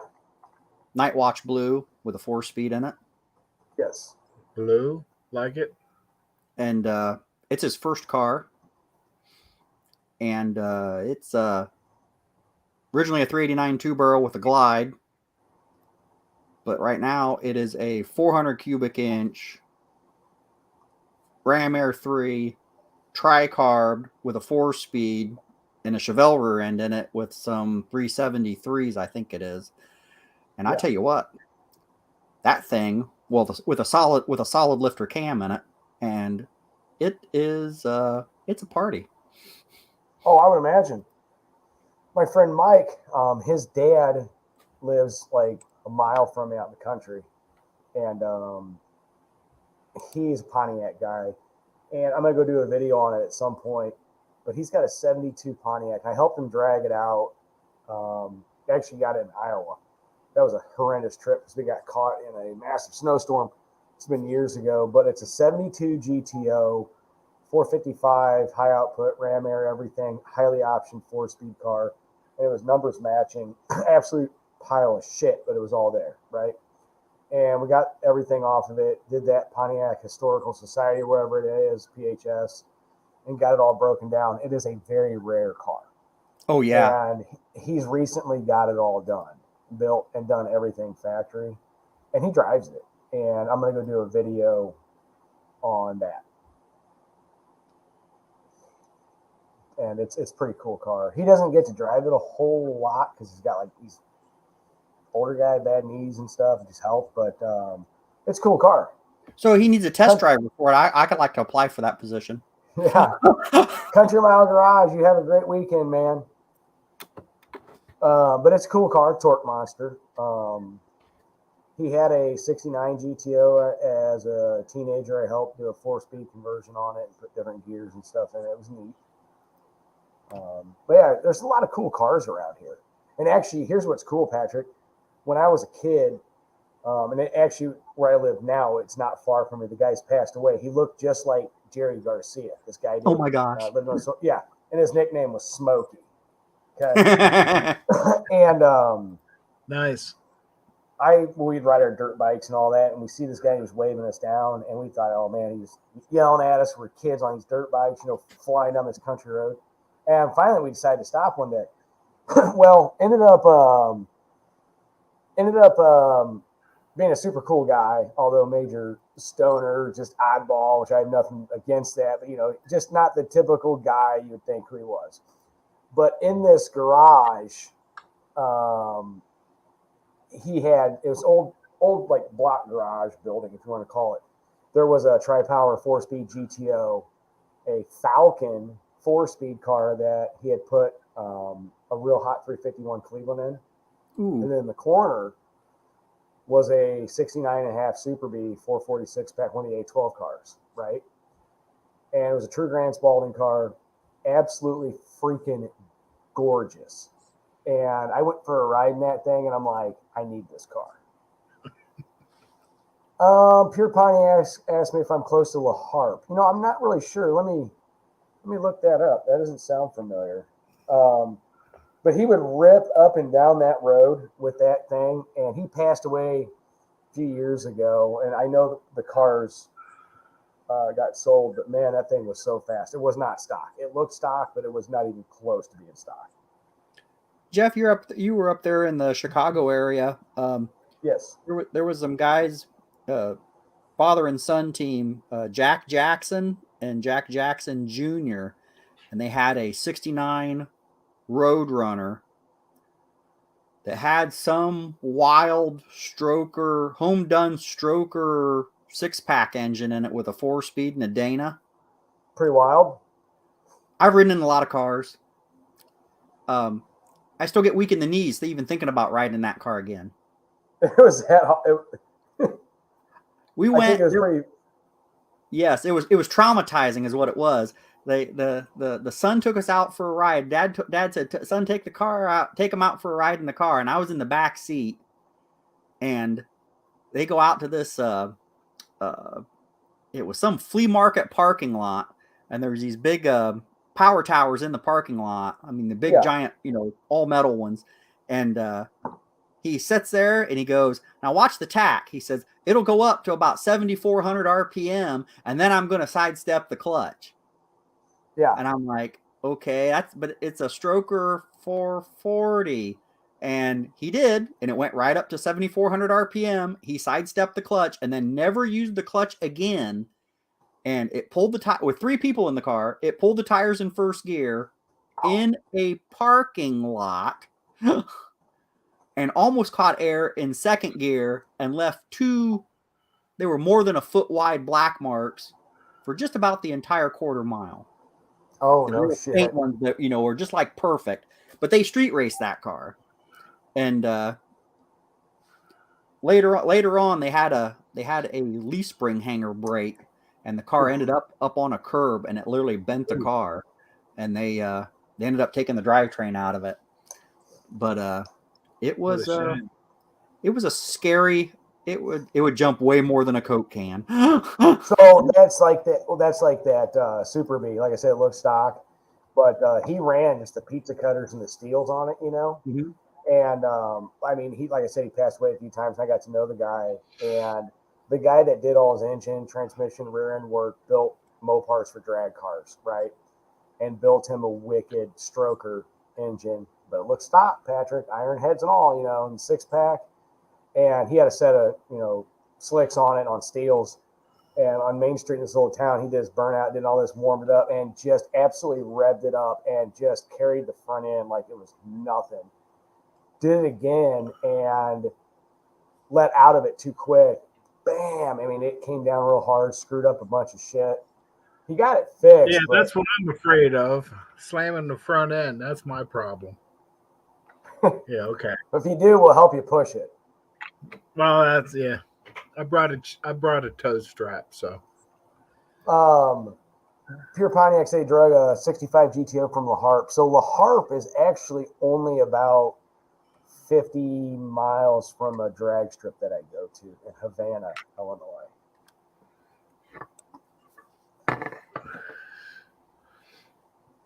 But that car was so beautiful. We got a drag strip about 45 miles down the road. I'm going to have to take the wife down there this year just to get a better feel of the track. Yeah.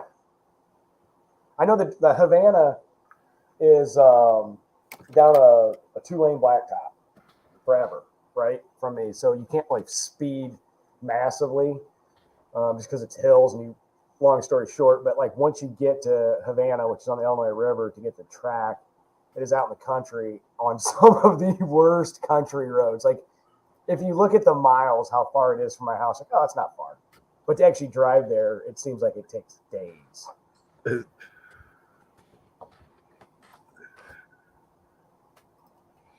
Just install airplane landing gear on the front. Yeah. That car was actually really, really wicked. And that Falcon, I remember as a kid, it was a little ripper, but he blew that thing up, and I never saw it again. I mean, I'm telling you, this guy, when he was in those cars. So you see me out playing around those videos, Patrick, Yeah. And the one I did a massive burnout, he lived right off that road. Oh, yeah? So yeah, and I mean, literally as a kid, I didn't live far from there when I was a kid, and you would just hear someone pounding gears doing burnouts, and you knew exactly who it was.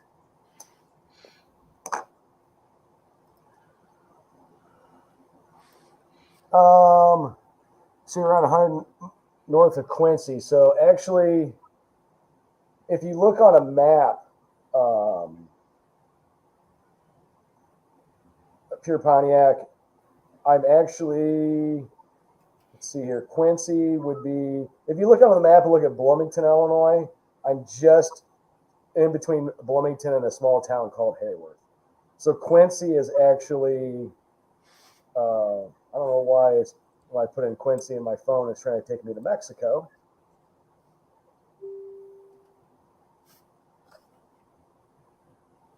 So Quincy, Illinois is actually about 3 hours east of me. So if you look on a map, there's a little town called Hayworth, and there's a bigger town called Bloomington. I'm right in between them out in the country.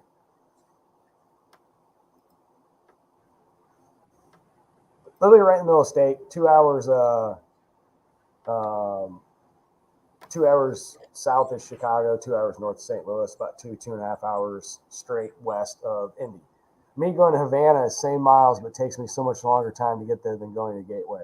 Yeah, isn't that crazy, Twisted Mopar? It is just, you're just out in the middle of nowhere.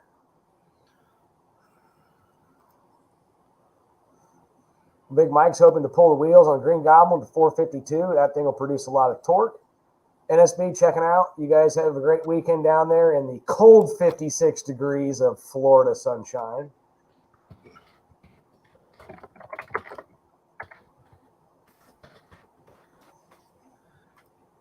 Yeah, But, it's been a mild winter here, but it's still winter. it is still winter. Saying the Most, winter, Patrick, your wife's wondering, jump what? Yeah, I know. I saw that. Okay. Uh-oh. We have somebody entering wow, where he is. Cope Long Racing. time no see. well, it's, John, you had a really good guest tonight, man. oh, Yeah, that was thank you. incredible. Man, I was hoping you was going to go for another hour. He would have. I wouldn't let him.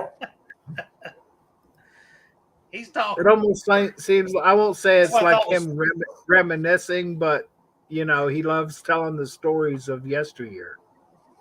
Well, I've talked with him many times, and it's funny because people were worried about my microphone. Well, I've been having trouble with this microphone all night, but here's the thing. I knew once we got him going, it was going to be completely irrelevant what my microphone was doing. Yeah. Nice guy. You see He's what I'm saying, long-winded. right? Yeah. Yeah, he gets up on the wheel.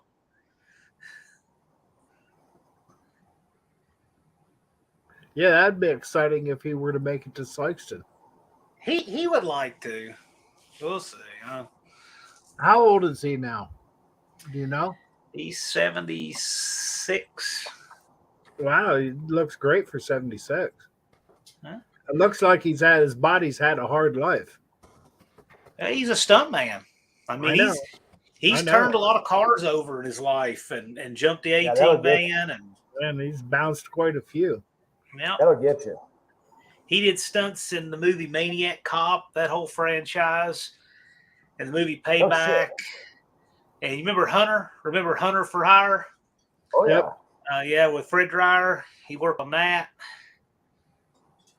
So he's done a lot of stuff. That's amazing that, you know, like the stories he was talking about, and you're like, holy crap, you know? Yep. Yeah, the text or the comments was actually almost going slow tonight because everybody was listening to what he had to say. Well, I don't know how many let's see how many comments we had. I'm curious. I always look and do stats, but I haven't had a chance. Because he and I were on StreamYard for almost another hour. Yeah. Let's see here. We had I can get my numbers on it. You can't get full stats for 2 days, but Yeah, I hate that. okay. We only had 1,182 comments, which for 2 hours that's almost 600 an hour.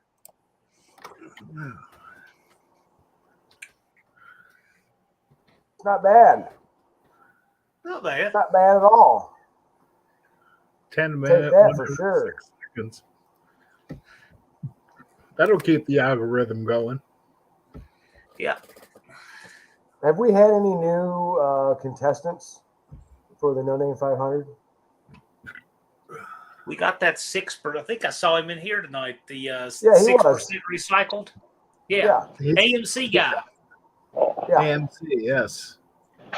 My daughter came down here in the basement. I just put my lazy boy down here so I could comfortably watch Two Hacks Garage do his live. Yeah. She came down here and kicked my beer over. Oh no. So now my ankle's wet and my floor. Oh, that's And your only, beer disappeared. that's deserving, Blake. Yeah. And thank God, John, I said, take a look at where your microphone's plugged in. And you look down, you do this shit, and all of a sudden your microphone sounds better. Well, you know what I did? I unplugged my speakers. You plugged your microphone all the way in. No, the microphone runs on a USB. I unplugged this. Is exactly what I did. 3.5 jack, But it goes to my speakers. I think it might be interfering or something. and it wasn't all the way in. No, I took it all the way out. My speakers are separate. The microphone runs on the Brio. No, but the whole reason that it was doing this is it wasn't all the way in. So when you took it all the way out, it would have been the same as if you put it all the way in. Like on the speakers, they were interfering, is what you're saying? Yeah. Could be. Could be. No, that's what it was. Yeah, Not I don't could. doubt it. Was, No, was be. I don't doubt it. Because as soon as you looked down, you did that. All of a sudden, everybody could hear you. So that's what it was. Well, it's not good. That's what it is. Nobody would need to hear me because once you get Tom going, he's off to the races. Yeah, but you didn't have to talk to hear that shit, though. I didn't know. I can't troubleshoot it ahead of time until I'm live. That's the one thing I can't do ahead of time. It was like a jungle fruit was constantly in the background. Yeah. Then once you did that, and then, like 20 minutes later, then you talked again, and it was totally fine. But what a great person to have on a live. Oh, Yeah, he was cool. amazing. Yeah, he's cool. He was absolutely amazing. Such a great guy. I can say this because I know that they're not watching now, but like he and Travis Bell hate each other. I could tell. They do. He looked like he could could tell. have been the stunt car man the entire time for the Bandit. He was doing stunts. He did most of his stunt stuff about 85. So when the Dukes wrapped in 1985, he went and worked on something else and then got his Screen Guild card because you have to have that to work on some shows. Fall Guy is one of them. Fall Guy is one of those union shows. You don't have a card, you can't work on it. So Right. he had to get his card for that. So he did a stunt on the Fall Guy. And he said his end for that was, okay, so you know that Mean Green machine? Yeah. From Dukes of Hazzard? He built that thing. And I've always thought that was the coolest thing, and I never knew it. He's the one that built that. And anyway, it got recycled into the Fall Guy. And so the Mean Green machine met its demise on the Fall Guy. Like they blew it up or something. And the stunt where they destroyed that thing, they said, we need to bring you in because you're the one that built it and knows how to run it and drive it. So that's why they brought him in. So he got to work on one episode of the Fall Guy for that one reason. Interesting. Damn. Yeah. That's pretty cool. Yeah. Well, that whole live So- was incredible. Yeah. So, Patrick, are you in here just to do your one-time face presentation for the year because you already got 500 subscribers? No, I've got. Then you'll show up at No Name Nationals and be like, "Yeah, I got my stuff." No, I've got some video stuff I'll be doing. Wait, you got videos? Yeah. I'm telling you, Yeah. Patrick's bringing the heat. You better post them up on Bad Tree's Facebook page. I will. We I haven't will. seen When I get you them in a done, long I'll- time, man. When I get them done, I'll put them on Bad Tree. If Patrick is able to drive his car onto the trailer on the 23rd of September, he will be disappointed. I don't think that's going to be a problem. I think I'm gonna fix the Well, problems. And I definitely think not. there's going to be enough boost that it's going to be. I've never heard anybody talk about their own car so much as Patrick has. Like, that's how into the Dick Landy Duster he is. Hey, if I had a Dick That's- Landy Duster, I'd be that into it too. I don't blame Oh, you. yeah. Oh, God, settle the fuck down. I'm not knocking it. I'm just saying. The guy's got something to talk about. Yeah, he does. And it's a I badass car. actually got a set of Indy TA heads. oof. Indy TA heads. What are they? Are they Yeah, just like Indy was- relocated push rod? Yes, iron? sir. They use big block Mopar rockers on them. Then Yeah. Okay. So So it they're has- iron. They're like the Indy Max, but they have the relocated push rods. yeah, except these are aluminum. They start out as an Edelbrock casting. Oh, really? They got raw unmachined Edelbrock castings and then finished them up. Indy finished them up. Neat. So they have a 0 push rod pinch, but they're still only 175 cc intake runner. So it's not like the 360-1 or like Edelbrock Victor 340 where it has that giant 200 plus cc intake runner. Greg McDonald, I bet you are the only one who thinks that. Agreed. I would agree. You do not sound like Jim Neighbors. No, not even close in my mind. Well, I thought it was Jim Morrison the entire time he was talking. I thought I was listening to the sweet, sweet sounds of the Doors. I listen to the Doors a Oh lot. man, now I know how many of those drinks you've had, Blake. Hey, the living room is finally finished. I painted all the walls. I did the crown molding. I did the ceiling. I put brand new floors in. I put mop board down. I just frickin' finished it. And Jeff, I did because I'm like, okay, I'm gonna go finish that. Yeah, he's been working his tail off, popping in and out. A month and a half it took me. The old lady thinks when she peels all the trim off, it'll be done the next day. Oh, Well, man, I usually only have a Do you weekend. want to reuse that trim? No. Okay, there's like fucking 5 days right there. oh yeah. For And trip, it's not just like flat up crown molding. It's got that 45 bevel in it. Mhm. Yeah. So it's an angle within an angle. compound miter. So yeah, exactly. So you can find the left corner and go to reverse what you did to make a right corner. But that's still not right because then you have to do it backwards and upside down. Right. Yeah, I just bought a bunch of stuff to actually do some of that. So And I got, so you got to make 8 cuts, right? right. I only have enough of this material to practice and fuck up about 6 Yeah. times. Right.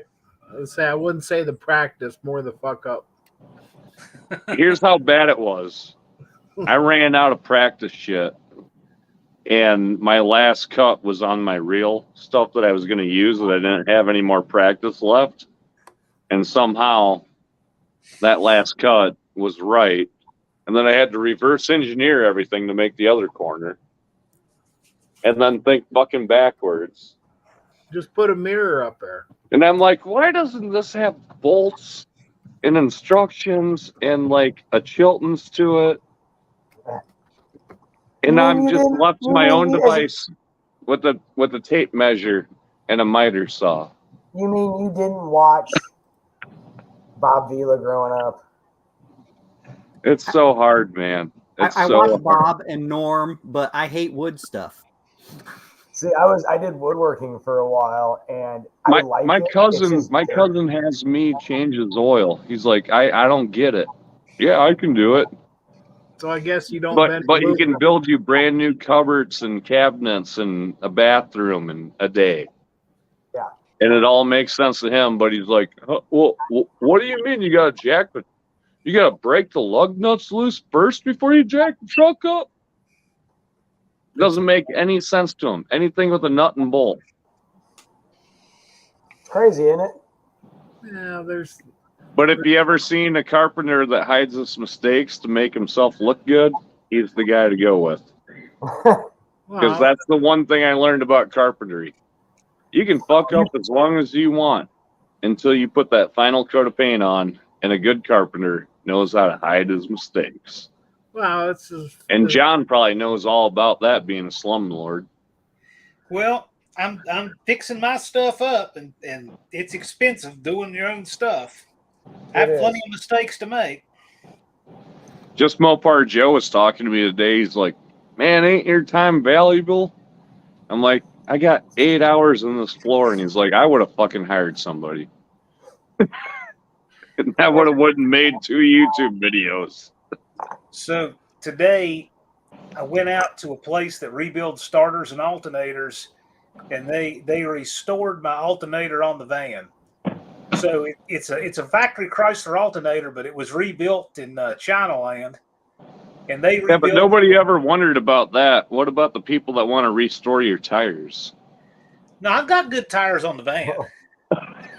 I actually have good tires on everything right now. You know what you need to do. Nobody next cares year, about John? your fucking alternator, John. We See, want to know now about your bologna skins. When I look at your tires, I think of the scene from A Christmas Story when the kids, like, their tire as in the sense of they're round and once were made of rubber. So that's what you need to do for a Cousin Eddie video. Anyway, You sprinkle some sugar on John's tires. for everybody There to you blame. They put a steel pulley back on it and got rid of that horrible cast pulley and everything. So I de-Chinese the alternator. Turned out really great. Everybody but Blake, because he makes fun of my bologna skins. Well, because Blake is interested in tires I'm not running. I guess I sent you pictures of them before I decommissioned them. Yeah, but you know what I noticed in the background? What's that? Not much better tires. They're okay. Exactly. They've only got 80 or 90,000. John's just trying to distract you by, look at my alternator. Is it a one-wire? No, it's a 2. And I'm running drag radials on my fucking CRV. Mike fell into the honeydew trap. John just isn't used to having a friend that gives him hell. No, all the time. Everybody just goes, yeah, John. Everybody I know. You know what? It's funny. You go back home, they all talk about the tires. The YouTube people just recently got in on it. That's an old thing. I like Big Mike's comment. He fell into the honeydew trap. This is a typical playbook out of anybody that's got a wife, girlfriend, whatever. I'll be making my wife some new frames for the bathroom mirrors out of red cedar because she decided that she wanted to repaint, which turned into a remodel. Exactly. Yuck. You think that you're buying yourself more shop time, but all you're doing is buying yourself more home time. That's what it is. Tax. Heck, You just need to put your foot down and say, I'm not doing any of it, and make her do it all.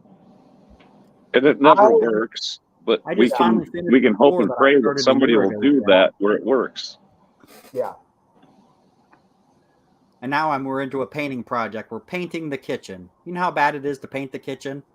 It's 17-foot high cathedral ceilings. Saying you got them tall ceilings.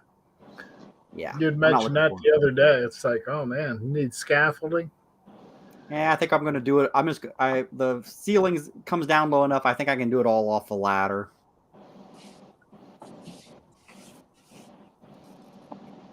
But it's brick red right now, so I have to prime it before I can paint it. Didn't you just do flooring last year? Yeah, I just finished the thresholds here like last week. Finally. The floor was So Patrick just proved my point of being a mechanic that's a home improvement kind of guy, We can do it, right? We can do it, Patrick. We visualize and we can see it. I built my own house, but yeah. When I say build it, I built the trusses. I put the floor in. You do it for 12 hours and then your knees and your back and your feet. Like, I wasn't even standing up and my feet hurt. Blake's got it.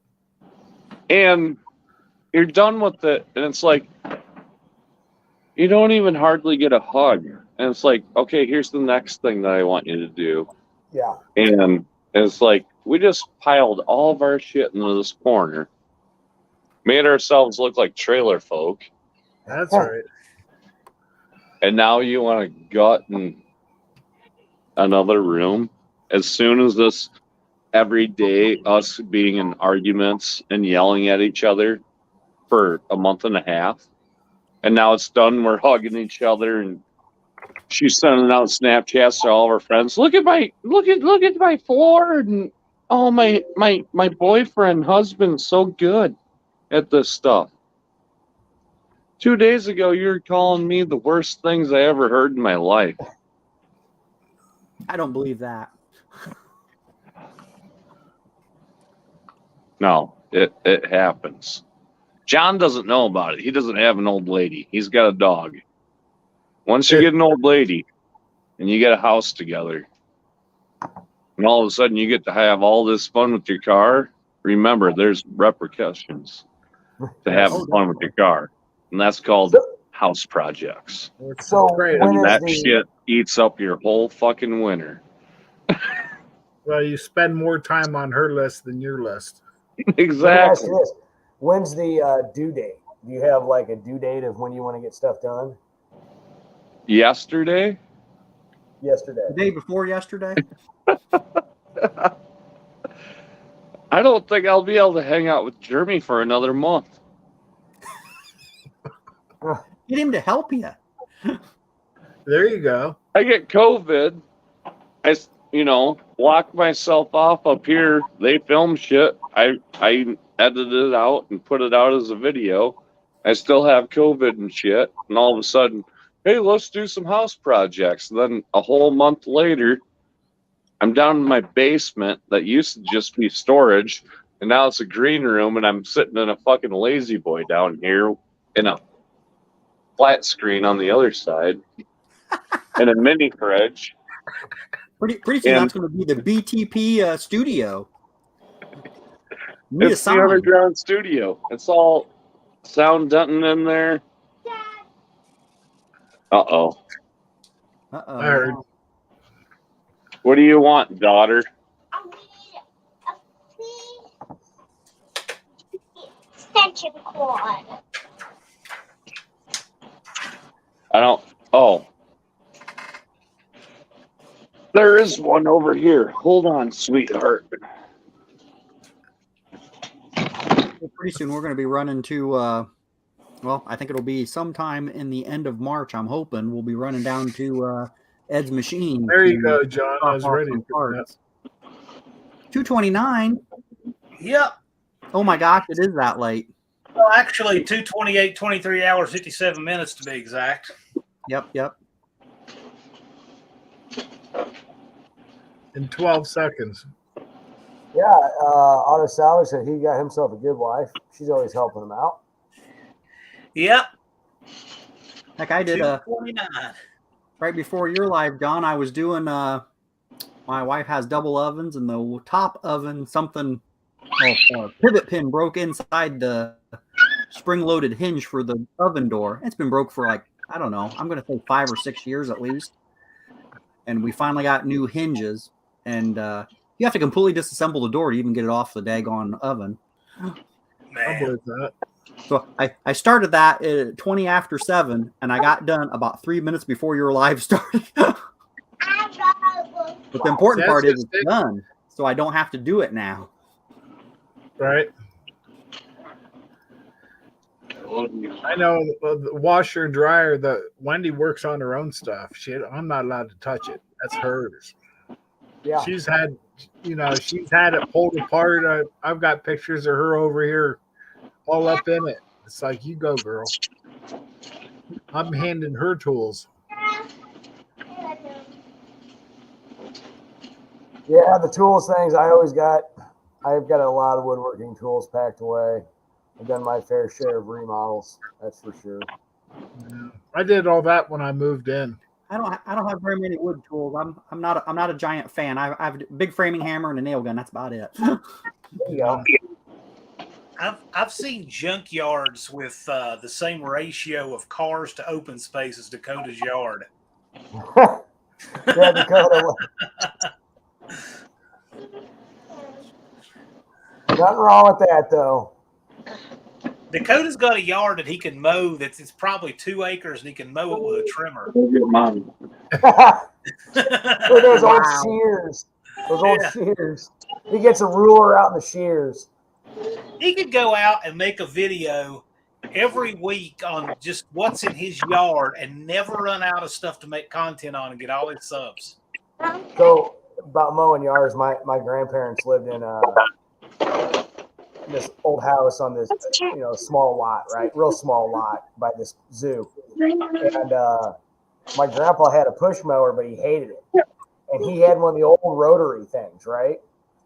And when I got old enough, big enough, more or less, to mow it, he's like, "Oh, you need to mow your yard." I'm like, "Mow my yard." All right. So I was over there like every day, and I'd go grab that regular 21st century lawnmower, and he'd shake his head and he'd point at the other one.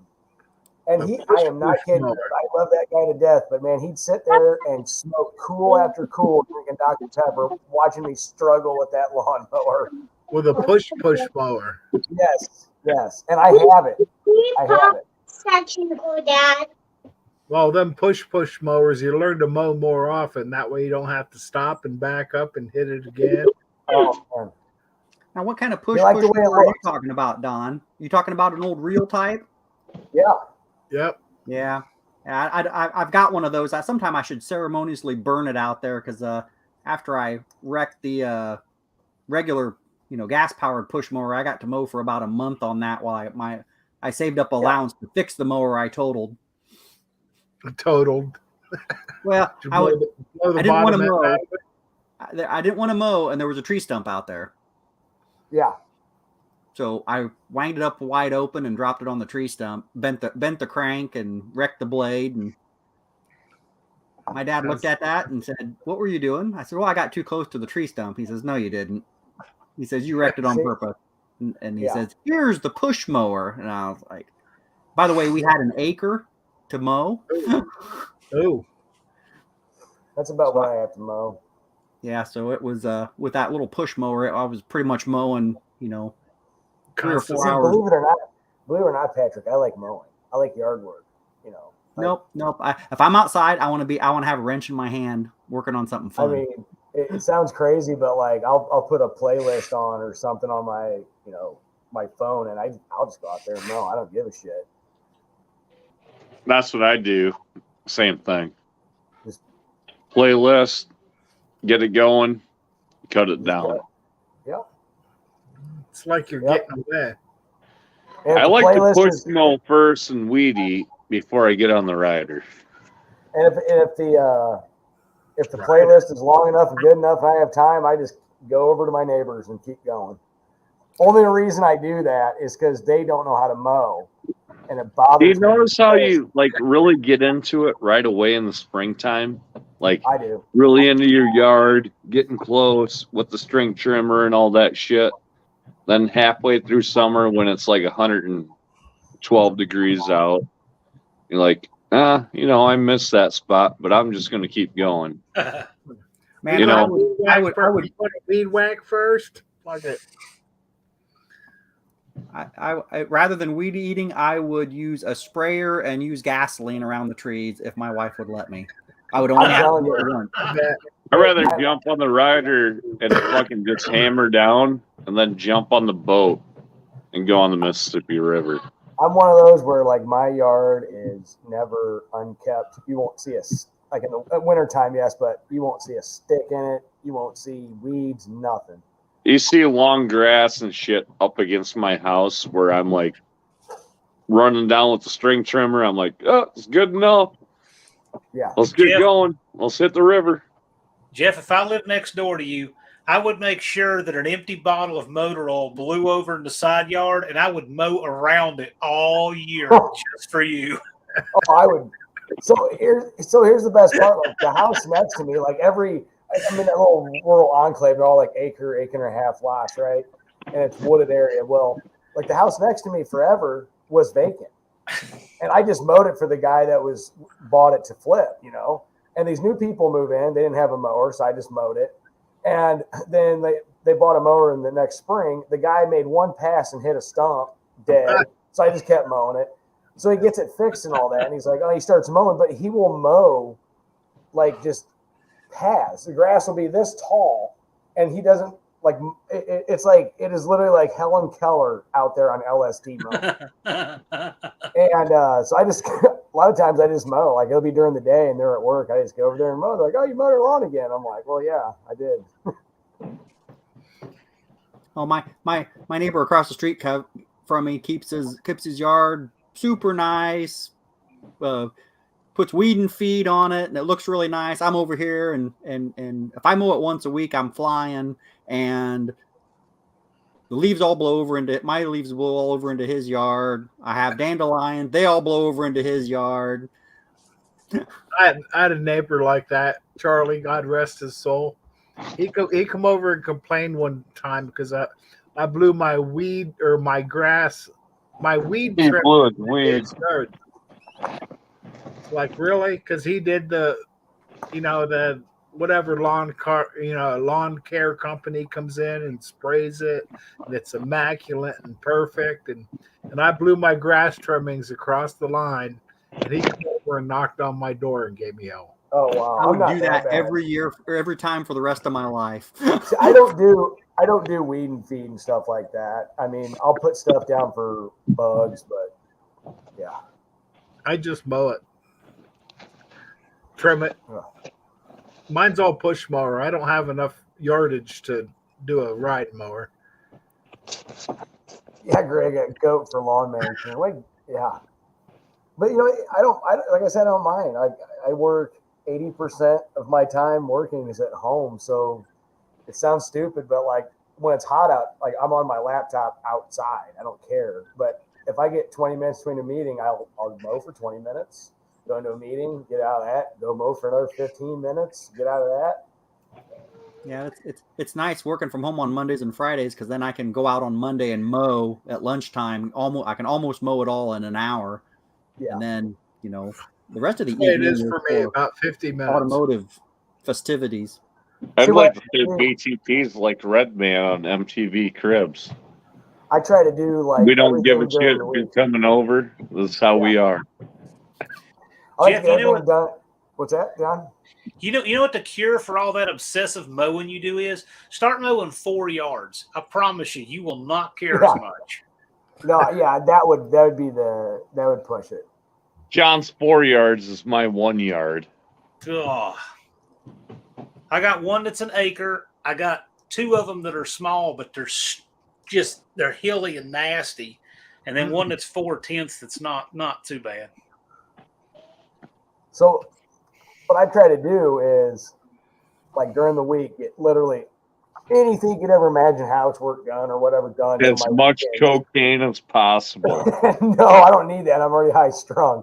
But like I get okay. everything done. So my weekends are free. Like by Friday, everything is done. So whatever I want to do, car wise, whatever, I'm good to go. Right. Like how I have to take a piss right now. Yeah, I do too. You have a bathroom downstairs? Probably has the milk jug there, and he just muted the camera. Well, we hope he muted the camera. I know, that's what he muted did. the audio. He might just turned off the camera. Yeah, Lord knows these microphones can pick up everything. Well, so can work ones, and I have a mute button on it for work, and there has been times I forgot to mute it. I'll just put it that way. Did you say something inappropriate, Jeff? No, it's called I had to go take a leak. Oh, okay.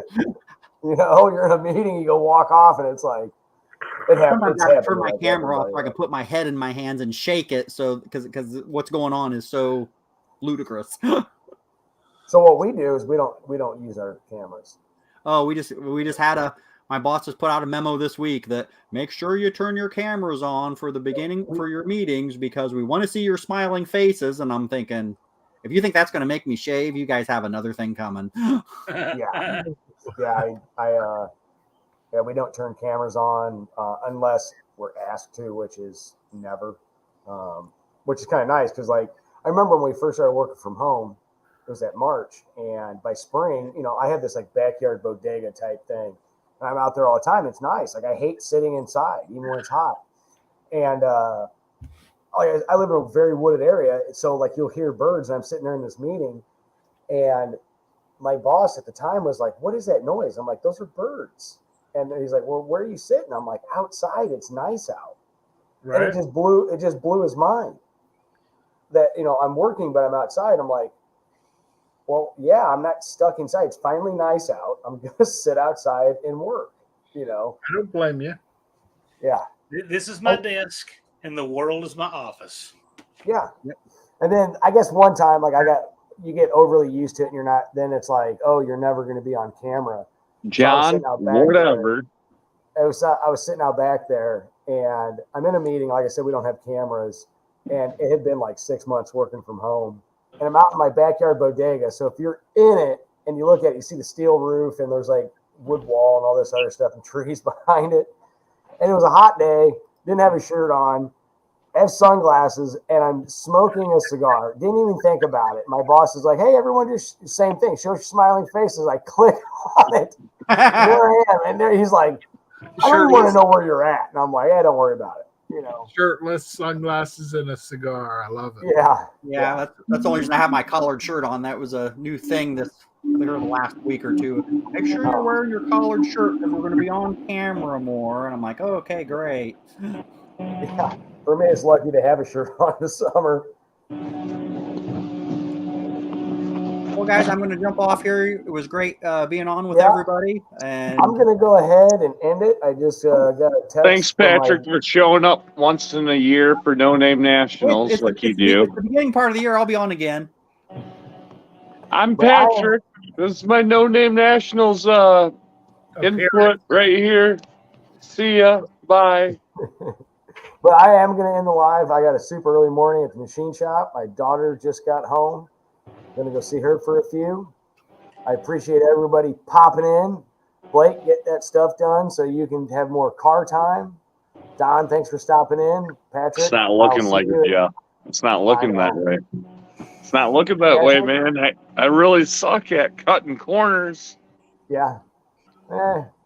More practice. Anyway, guys. Been fun, Jeff. Thanks for having me. You guys all have a good night. Maybe I should just get a cat. Get a cat. At Later. your own position.